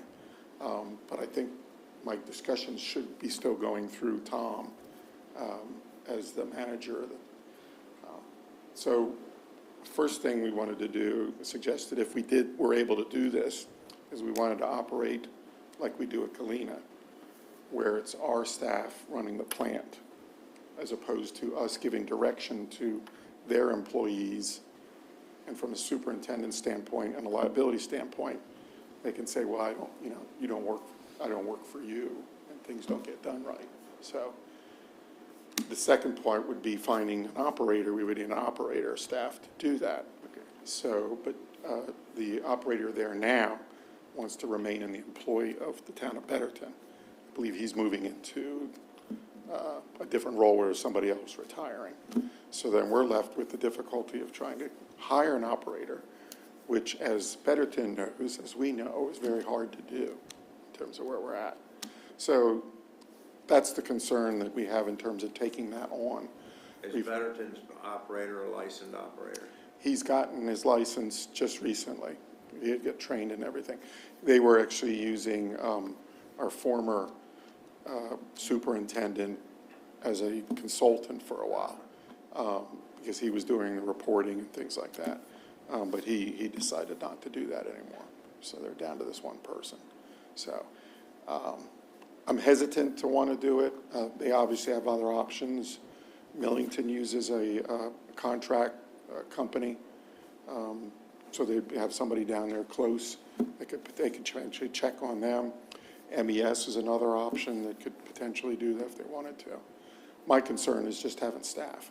We've hired some new people with our staff, but it's going to take time for them to get their certifications, to get me the support I need to keep doing it.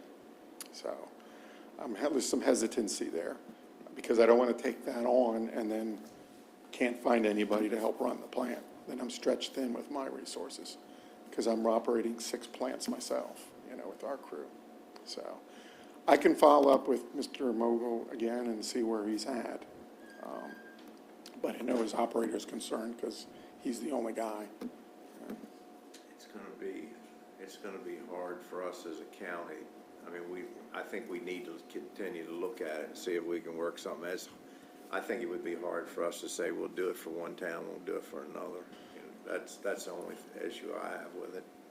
And to be honest, when we did Galena, it was probably part of my business plan to be able to operate those services, because it allows our staff to grow. The bigger staff we've got in handling these plants helps me handle vacations and sick leaves, and that I've got support, when people are out. And the proximity we have of our resources, our pumper trucks, things like that, is a lot better than other ones would do. It's just the employment environment is just miserable out there right now, trying to find people. And they had one potential guy who's decided to work in a different division. I would have loved to have him back over, but he likes where, cutting grass right he likes where he's at. I was gonna bring him up, okay, good enough, okay, okay. So that's kind of where we're at. Okay. It's not an easy decision, And unfortunately. I tell you, things are coming to light that I've thought in my mind for a long time, that some of these small towns are too small to run a sewage treatment facility or a water and sewer plants. And they don't, as you pointed out, we've got pumper trucks, we got all this stuff because we had to have it. Some of those towns are too small to have that type of equipment available. My understanding is Colleen is very satisfied with the county, and before the county, MES did it, and it was a new plant, and there was some concerns with MES, so there was a good turnaround. And this trend is in other areas. For example, Cecil County has a contract with Chesapeake City to run their sewer plant. Queen Anne's County has a contract with Sothersville to run theirs. So just because of there's fewer companies that do this type of work, and there's been some problems with them, and I would lump MES in that. And it seems like the counties have the expertise, and this arrangement has seemed to work well for municipalities. But I get exactly what you're saying, because I know this from the municipalities is you can't find operators because of the licenses that are required, the training you have to get. The manpower is a serious issue here to do the requisite staffing that you need. When I first got into this many years ago, you basically your control panels have a switch. It was manual, off, and automatic. Now you've got computers running it. You've got variable speeds. You've got regulations that we're going to be looking at particulate plastic now in our water systems. So the expertise associated with this thing has gotten so much more. Where a lot of these towns before had a guy who was retired, it was pretty simple now. These systems are so much more complicated, and finding people interested in doing that kind of stuff is incredibly difficult, especially for a lot of the youth now that are just not interested in that kind of stuff. So it is a universal issue. I get, with my associations thing, I get things where emails where you look at the list of all the different places across the country, just looking for anybody. It's a great way to have a career. It's not something you brag about at parties. All right, let's get back to our Town of Rockall wastewater treatment agreement extension. We need to entertain a motion for that. I'll make a motion to approve the wastewater treatment agreement amendment with the town of Rock Hall for a 1-year time extension. Second. Got a motion and a second. All in favor, say aye. Aye. All opposed? Ayes have it. Yeah, thank you. You had a couple of questions you asked of Dan while I was on vacation, and to follow up with you on. The one question was regarding Nicholson landfill. Yeah. All the documentation has been submitted to USDA. We're waiting for them to provide a concurrence letter to allow us to go to bid. So the ball is in their court. Once they say okay, we'll have the documents, the bid documents put together. We have a contract to bring to you for the construction management engineer. It's the same engineers that we had do the design. Get that approved. USDA had to approve that also, so we're waiting on all those commitments from USDA. But I'm anxious to get that started. Also, you brought up, someone was brought up about Walnut Point Road. That was just a question as to, Okay. is it on the list to be Yes. redone Yep, it's on the list, so. for this year, Yep, for FY '24, yep. for FY '24? Okay. Okay. Then also Ohio Avenue and Tolchester Estates. Yes. So we're looking at the cost of tar and chipping the road. That's probably still around the $22,000 that was brought up last time. Okay. The things we got to consider is it's not a county road. It is also not up to county standards in terms of width and everything. So we'd have to do some research and cost, one, to make sure the road is actually in where it's supposed to be. We've run into this problem before where the developer does a private road and then we go in to try to take it over. The road drifts over into somebody's property, which nobody complains about because the road's there. But when we take it over, we need to have that.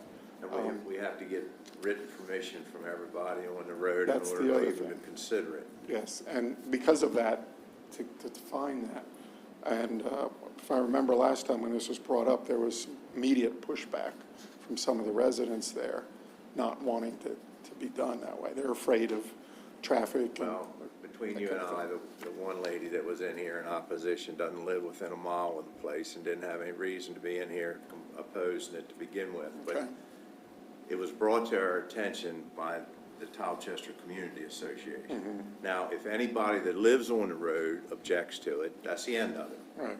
We're not gonna force it on anybody. But I thought maybe if I was just gonna get a price, and if it's obviously it's something we could do, then we'd let Towchester's Community Association contact the people, or we would, and get them to sign off on it, and then we could consider doing that project for them. Okay. Yeah, there's a process to go through to get it. But the majority of the money is in the tar and chip, and it's, obviously, we already paying our men to, if they were down there grading it, or whatever else has to be done, that's pretty minimal charge. Yeah, it's only got I think, talking to Dan, it's only about 10 feet wide, it's the existing roadway. So, need to at least get another 6 feet or so just to get 2 lanes at 8 foot. So, I don't know how that encroachment affects some of those things out there. So, I wanted to get back to you with an answer on those things. Very good. Did you have any other questions? All right, I don't think so. good. Thank you. Oh, yes, I do. Almost. This is pretty simple. Okay. Or at least it is in my mind, of course. At the end of Sharp Street in Rock Hall, Okay. the town's road stops somewheres going past Waterman's Crab House. I think our part starts maybe at the intersection, but I'm not sure exactly. Okay. Now, a lot of the watermen are using Sharp Street Pier, which is a county pier. It's a pretty narrow spot. There's a lot of activity down to Waterman's Crab House. Cars parking all along this one side, the restaurant's right there. The front door probably ain't 10 feet from the edge of it may be in right away, I don't know, from years ago. It's very close. A lot of people going in and out of there. I've been down there a couple times, and every time I do, they're talking to me, because you'll see a pickup truck who's going out there to load some stuff off of the boat, backing up there at a pretty good clip. I don't want anybody to not be able to use it, and I don't want any kids to get run over there. I talked to the people that are running it, and I think Albert might have had a conversation with one of them down there about the possibility, could we put Some speed bumps. a speed bump there somewhere because a speed limit signs, nobody looks at them things unless there's a policeman off the side of the road. But if we put a speed bump or two there, I think it could, my opinion is, I think it could prevent an accident happening there. I don't know what's involved in putting a speed bump other than, I don't know whether they have portable ones you can buy now, and I've seen some. They have plastic ones that you can bolt down rather than trying to put Then putting a polished blacktop there or something, whatever. But if we could take a look at that, I think we might be preventing something. Because I witnessed it. I witnessed these pickup trucks on 2 or 3 different occasions backing up there, and they're in a hurry, they're working, they're in a hurry. But I don't want to see kids run out the front door of Waterman's Crab House when somebody's coming by there. I'd like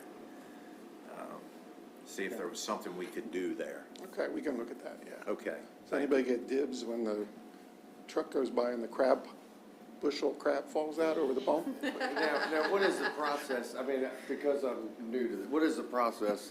I mean, to me, that seems pretty simple, and I would agree wholeheartedly with Ronnie's suggestion. Oh, in terms of first of all, we gotta make sure it's ours.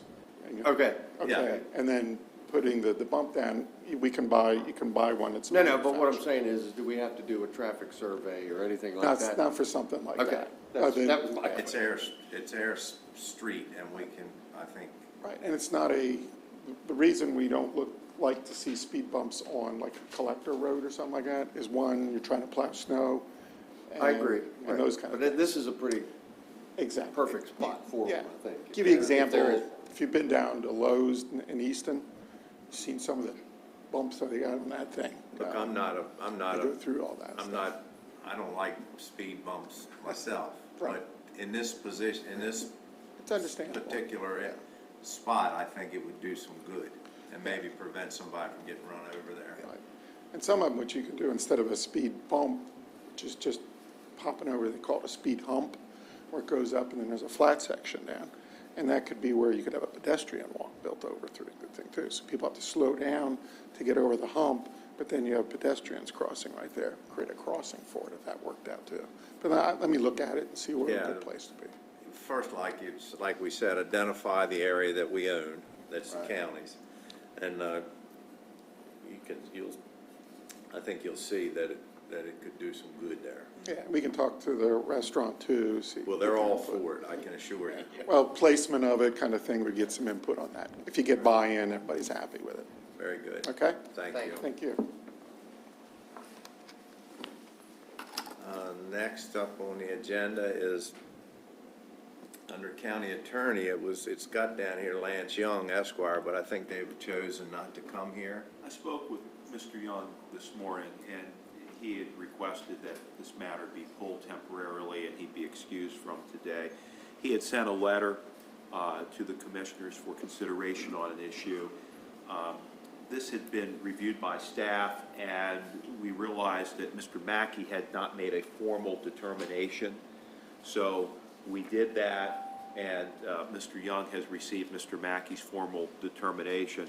And I will relay this to you. One of the concerns that Mr. Young had is he would like to see this property be part of the comprehensive rezoning process. And not to speak for him, but I think I can say this, that he'd like to see the comprehensive rezoning process move a little faster along.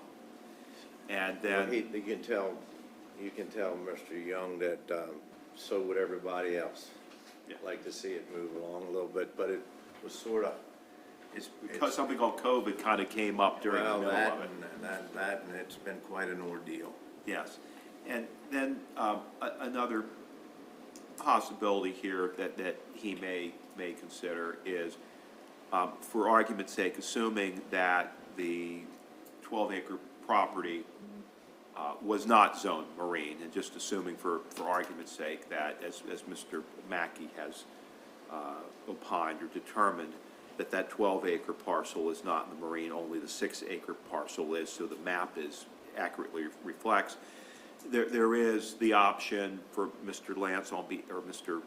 Young on behalf of the property owner to file a petition under the change mistake rule, saying it's not necessarily a mapping error, but the property should have been zoned marine then, and it wasn't. So that's an option that he can consider. So at this point, he had requested to be excused and to pull this, and he's going to be following up with this as time goes on here. Because they want to use it, and just, a lot of it makes sense, because everybody in the world's talking about cleaning up the Chesapeake Bay and all that. We've got two little marinas that are now one, and they got failed septic systems down by the water's edge, and they want to move it up on a hill where there's plenty of room up there and put another septic. I happened to take Noni Howell up there yesterday, who's doing some work in that area for your office, Bill. No, probably. Or she's with MDE. She's with Right. MDE, Right. and we're short on environmental health specialists, so MDE has been covering that workload. So I know Noni has been instrumental in that. And if you go up there and look at it, there's a reason why they think that it looks that it was a mistake made, because the piece that was brought in is worthless. It's on a bank, it's a ravine, it's a full woods, it's trees as big around, I mean, it's just, it's not usable. But right next to it is this piece that's flat, it's a perfect place, that they wanted to put this septic system. And she said, then make an application. She said, I don't care what the zoning is for a sewer plant. She said, we put sewer plants in all zoning, residential for houses, we put, she said, make an application and go ahead and put, to put the sewer. So I think the idea, everything they want to do there is for the good of the county, good for their business, and good for the bay. We just got to figure out how to make it work as the best we can. Yeah, Bill, you want to comment at all? Please.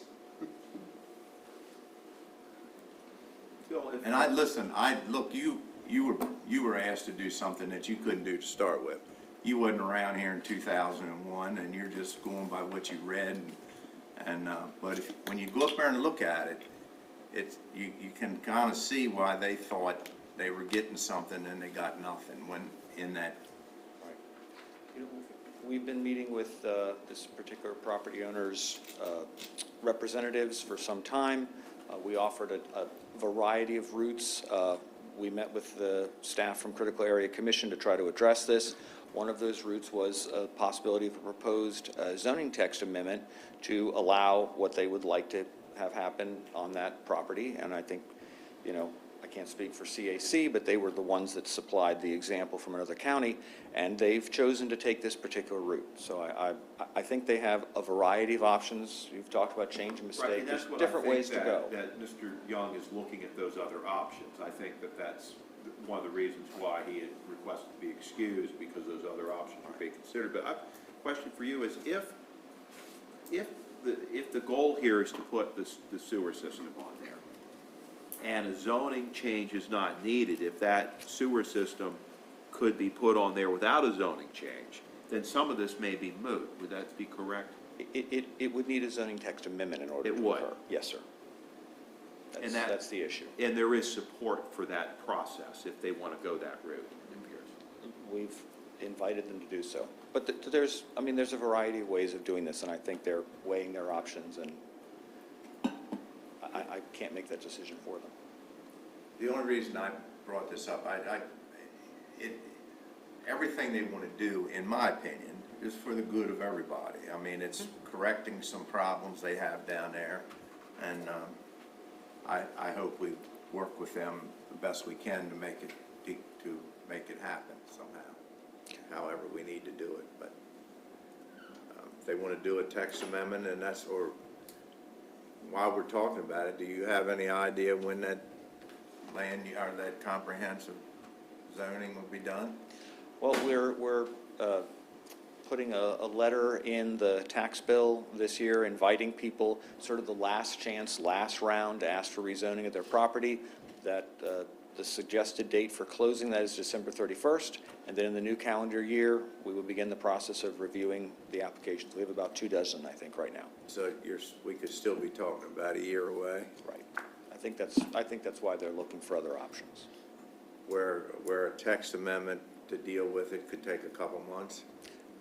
I usually estimate about 6 months.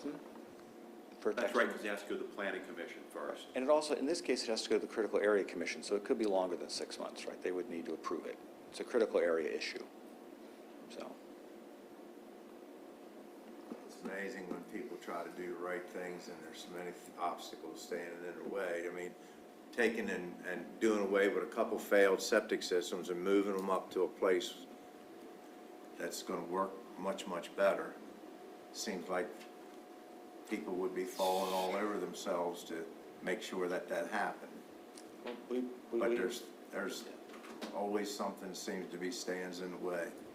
There are routes to solve the problem, but all of those routes take some time. Yeah. Okay, Okay, all righty. Okay. thank you. Thank you, gentlemen.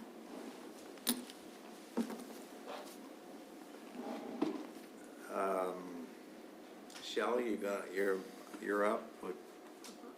just a couple letters, I guess, is that what it is? Correct. No, not letters per se, but the first is, I'll Oh, say, that's right. good morning, because by the time we get to my second item, it'll probably be good afternoon.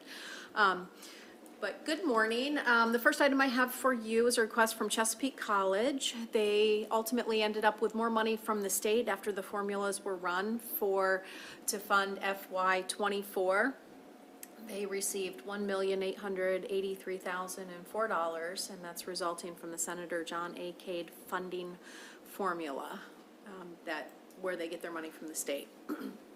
There is no requested additional dollars from the county. However, to amend their budget, they need county permission to do so. There are two items here in this request. The first is for the operating. They have a revised proposal that provides a salary increase to full-time employees of 3%. And they would also like to consider 4 new positions: welding instructor, grants coordinator, writer, grants accounting manager, and an assistant director of public safety. The second part of this request is a one-time fund balance request of $50,000, and this is for interior door lock replacements. So again, there are no additional items or no additional dollars requested from the county. They just need the approval of the 5 counties to move forward with their budget amendment. I'll make a motion to approve the revised operating budget by function for 27/8/23/91 and a one-time fund balance request of $50,000. Second. Got a motion and a second. All in favor, say aye. Aye. All opposed? The ayes have it.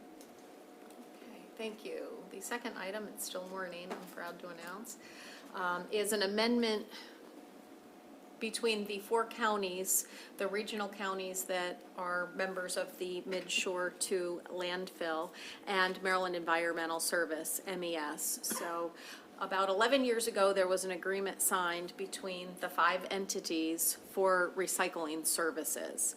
That agreement expired last year. We had a 1-year amendment simply to extend the agreement for 1 more year. So that has now expired. What is before you today is a new 10-year agreement, which will modify the terms a little bit. You've got a couple factors here. One is every county was receiving different services. So MES had the request to make them more uniform, the services across more uniform.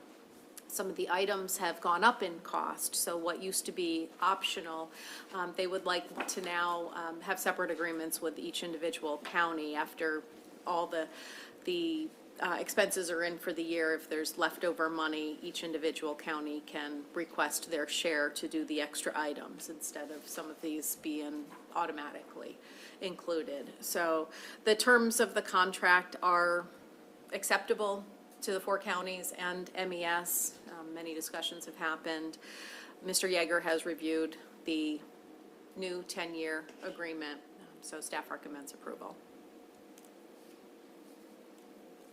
Entertain a motion. If there's no questions. I'll make a motion to move forward with exactly what Shelley just described. Second. Motion and a second. All in favor, say aye. Aye. All opposed? The ayes have it. Shelley, real quick, while we're talking about that, have you Yes. heard anything more on the possible extension of the Ridgely or the Yes. Caroline County landfill? Yes, absolutely. Caroline County and MES now are in full discussion of the terms and conditions of what it'll look like for the additional 12 years. I think we're moving forward in a very positive way. We do need them to come to a conclusion so that we can stop the progress toward a new permit for a new landfill. Until Caroline County and MES agree, which also means the other 3 counties have to agree to whatever terms they come up with. We still have to be moving forward with this other route because it is a 10-year permitting process. And if we hold this up, then it could jeopardize if something were to fall apart over here with Caroline County. But right now, it looks like we're in a very positive place with Caroline County and the terms. And that would push Kent County out to 52. okay, The win? 2052. Yeah.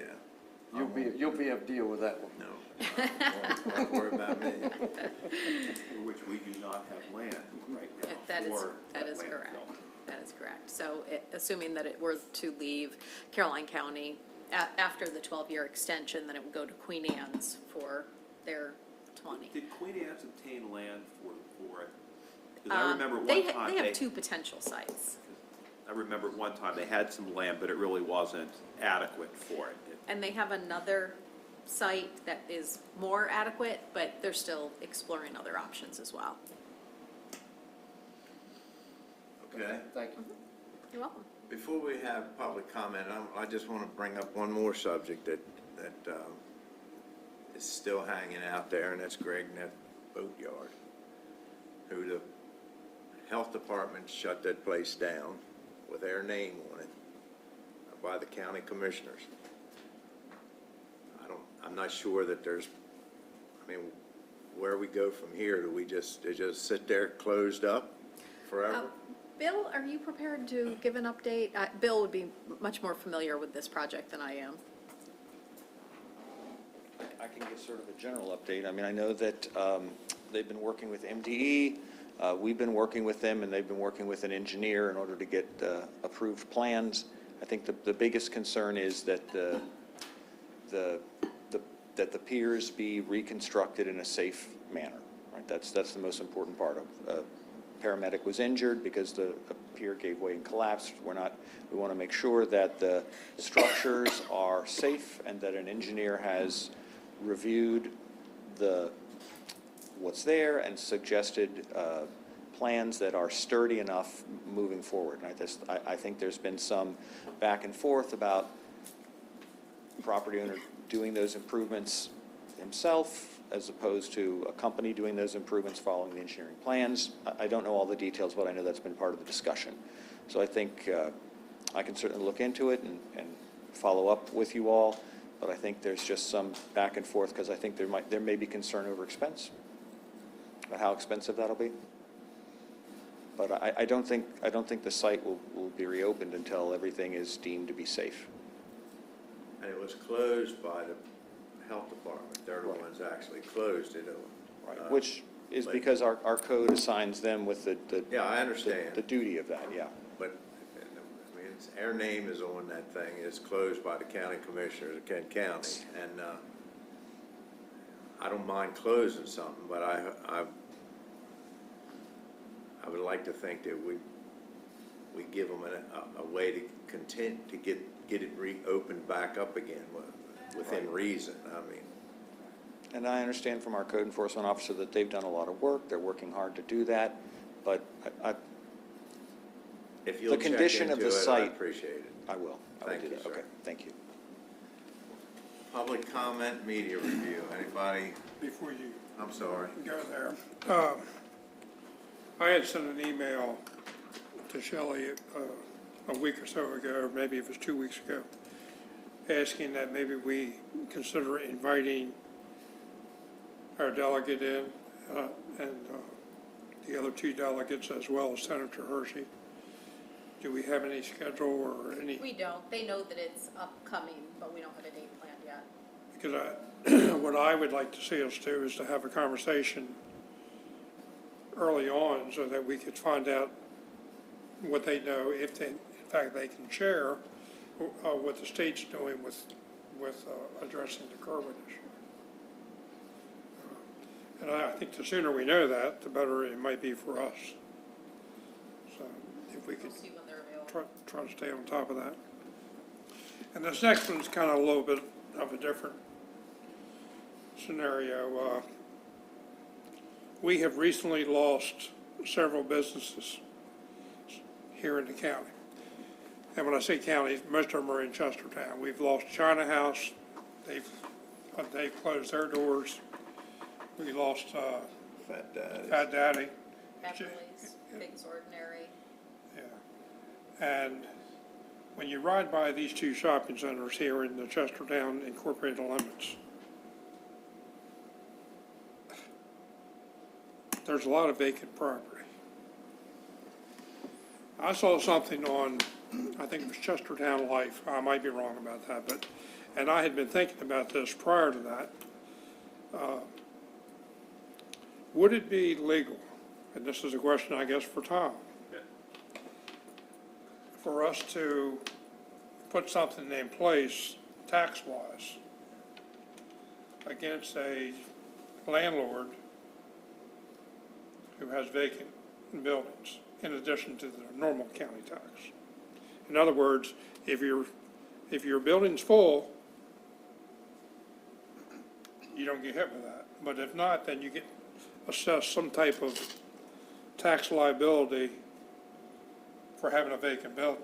Because what's happening here, in my opinion, is that they're forcing these businesses, these small businesses, and some of them have been here for a long time, out of business because of the rent. Right, I would agree with that. And they're not maintaining the building to begin with.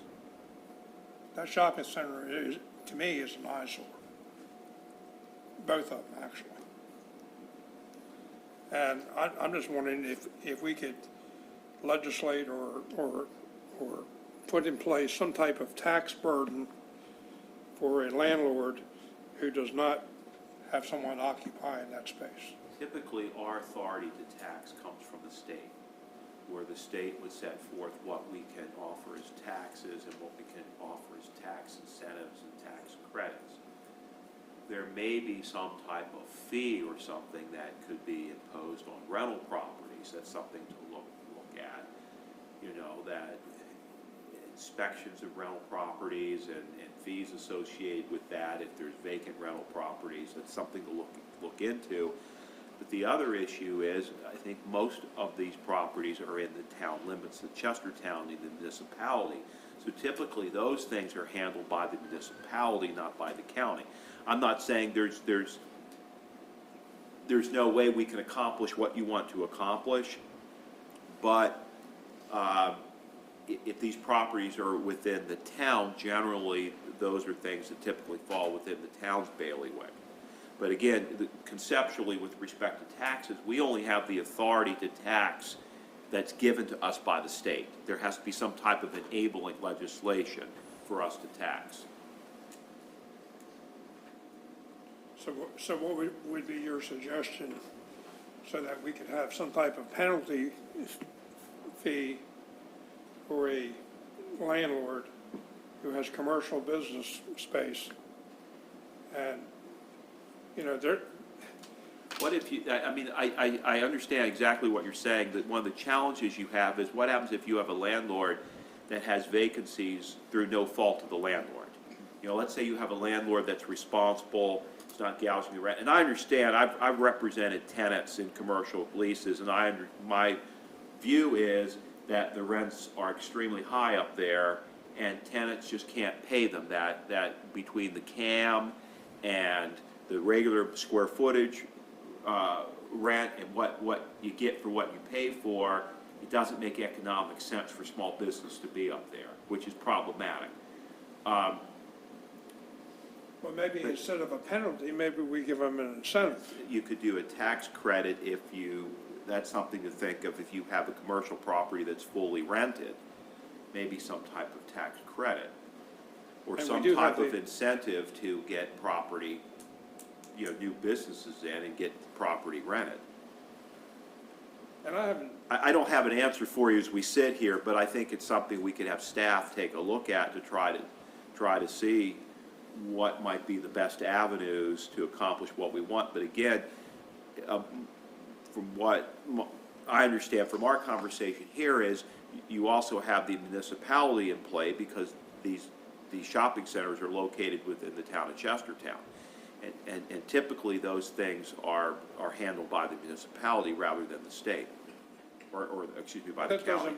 that doesn't mean that at the county level, we can't partnership with our municipality to try to address this issue. That's correct, that's And correct. maybe that's That's where maybe we that's start. another meeting, but Right, when I ride up to Kent Plaza Shopping Center and I see 50% of the buildings right. either covered up with paper or vacated, and every time I turn around, I'm hearing, oh, so-and-so closed the door, so-and-so Right, I agree. closed the doors. And, you know, that's not Well, not only is it That's an not eyesore. good for the county. Right, it's not good for And it's not economic good for the county, development. no. And our citizens aren't getting the services, you know, that they should be getting. So closing these businesses brings a lack of services, it brings a lack of revenue for economic development, and it's also an eyesore. So I agree, it's something that we should look into. I just don't have the answer for you as we sit here today, but I do think it's worth a conversation with the officials in the town of Chestertown. Well, I'd like to see us engage in that if we could, because I'm not, Invite them to come in and talk with us about it. I mean, would I'm, recommend having Jamie reach out to them Yeah. initially and start brainstorming and then see if I they. mean, I don't want to penalize people with taxes, but at the same time, maybe the other idea of giving them a tax incentive I think Right. that, yeah, if you're. might be a better way to Right. approach this. Right. And again, I'm not trying to run Chestertown, that's the mayor and council's job, but I am concerned about the economic development view here in the county.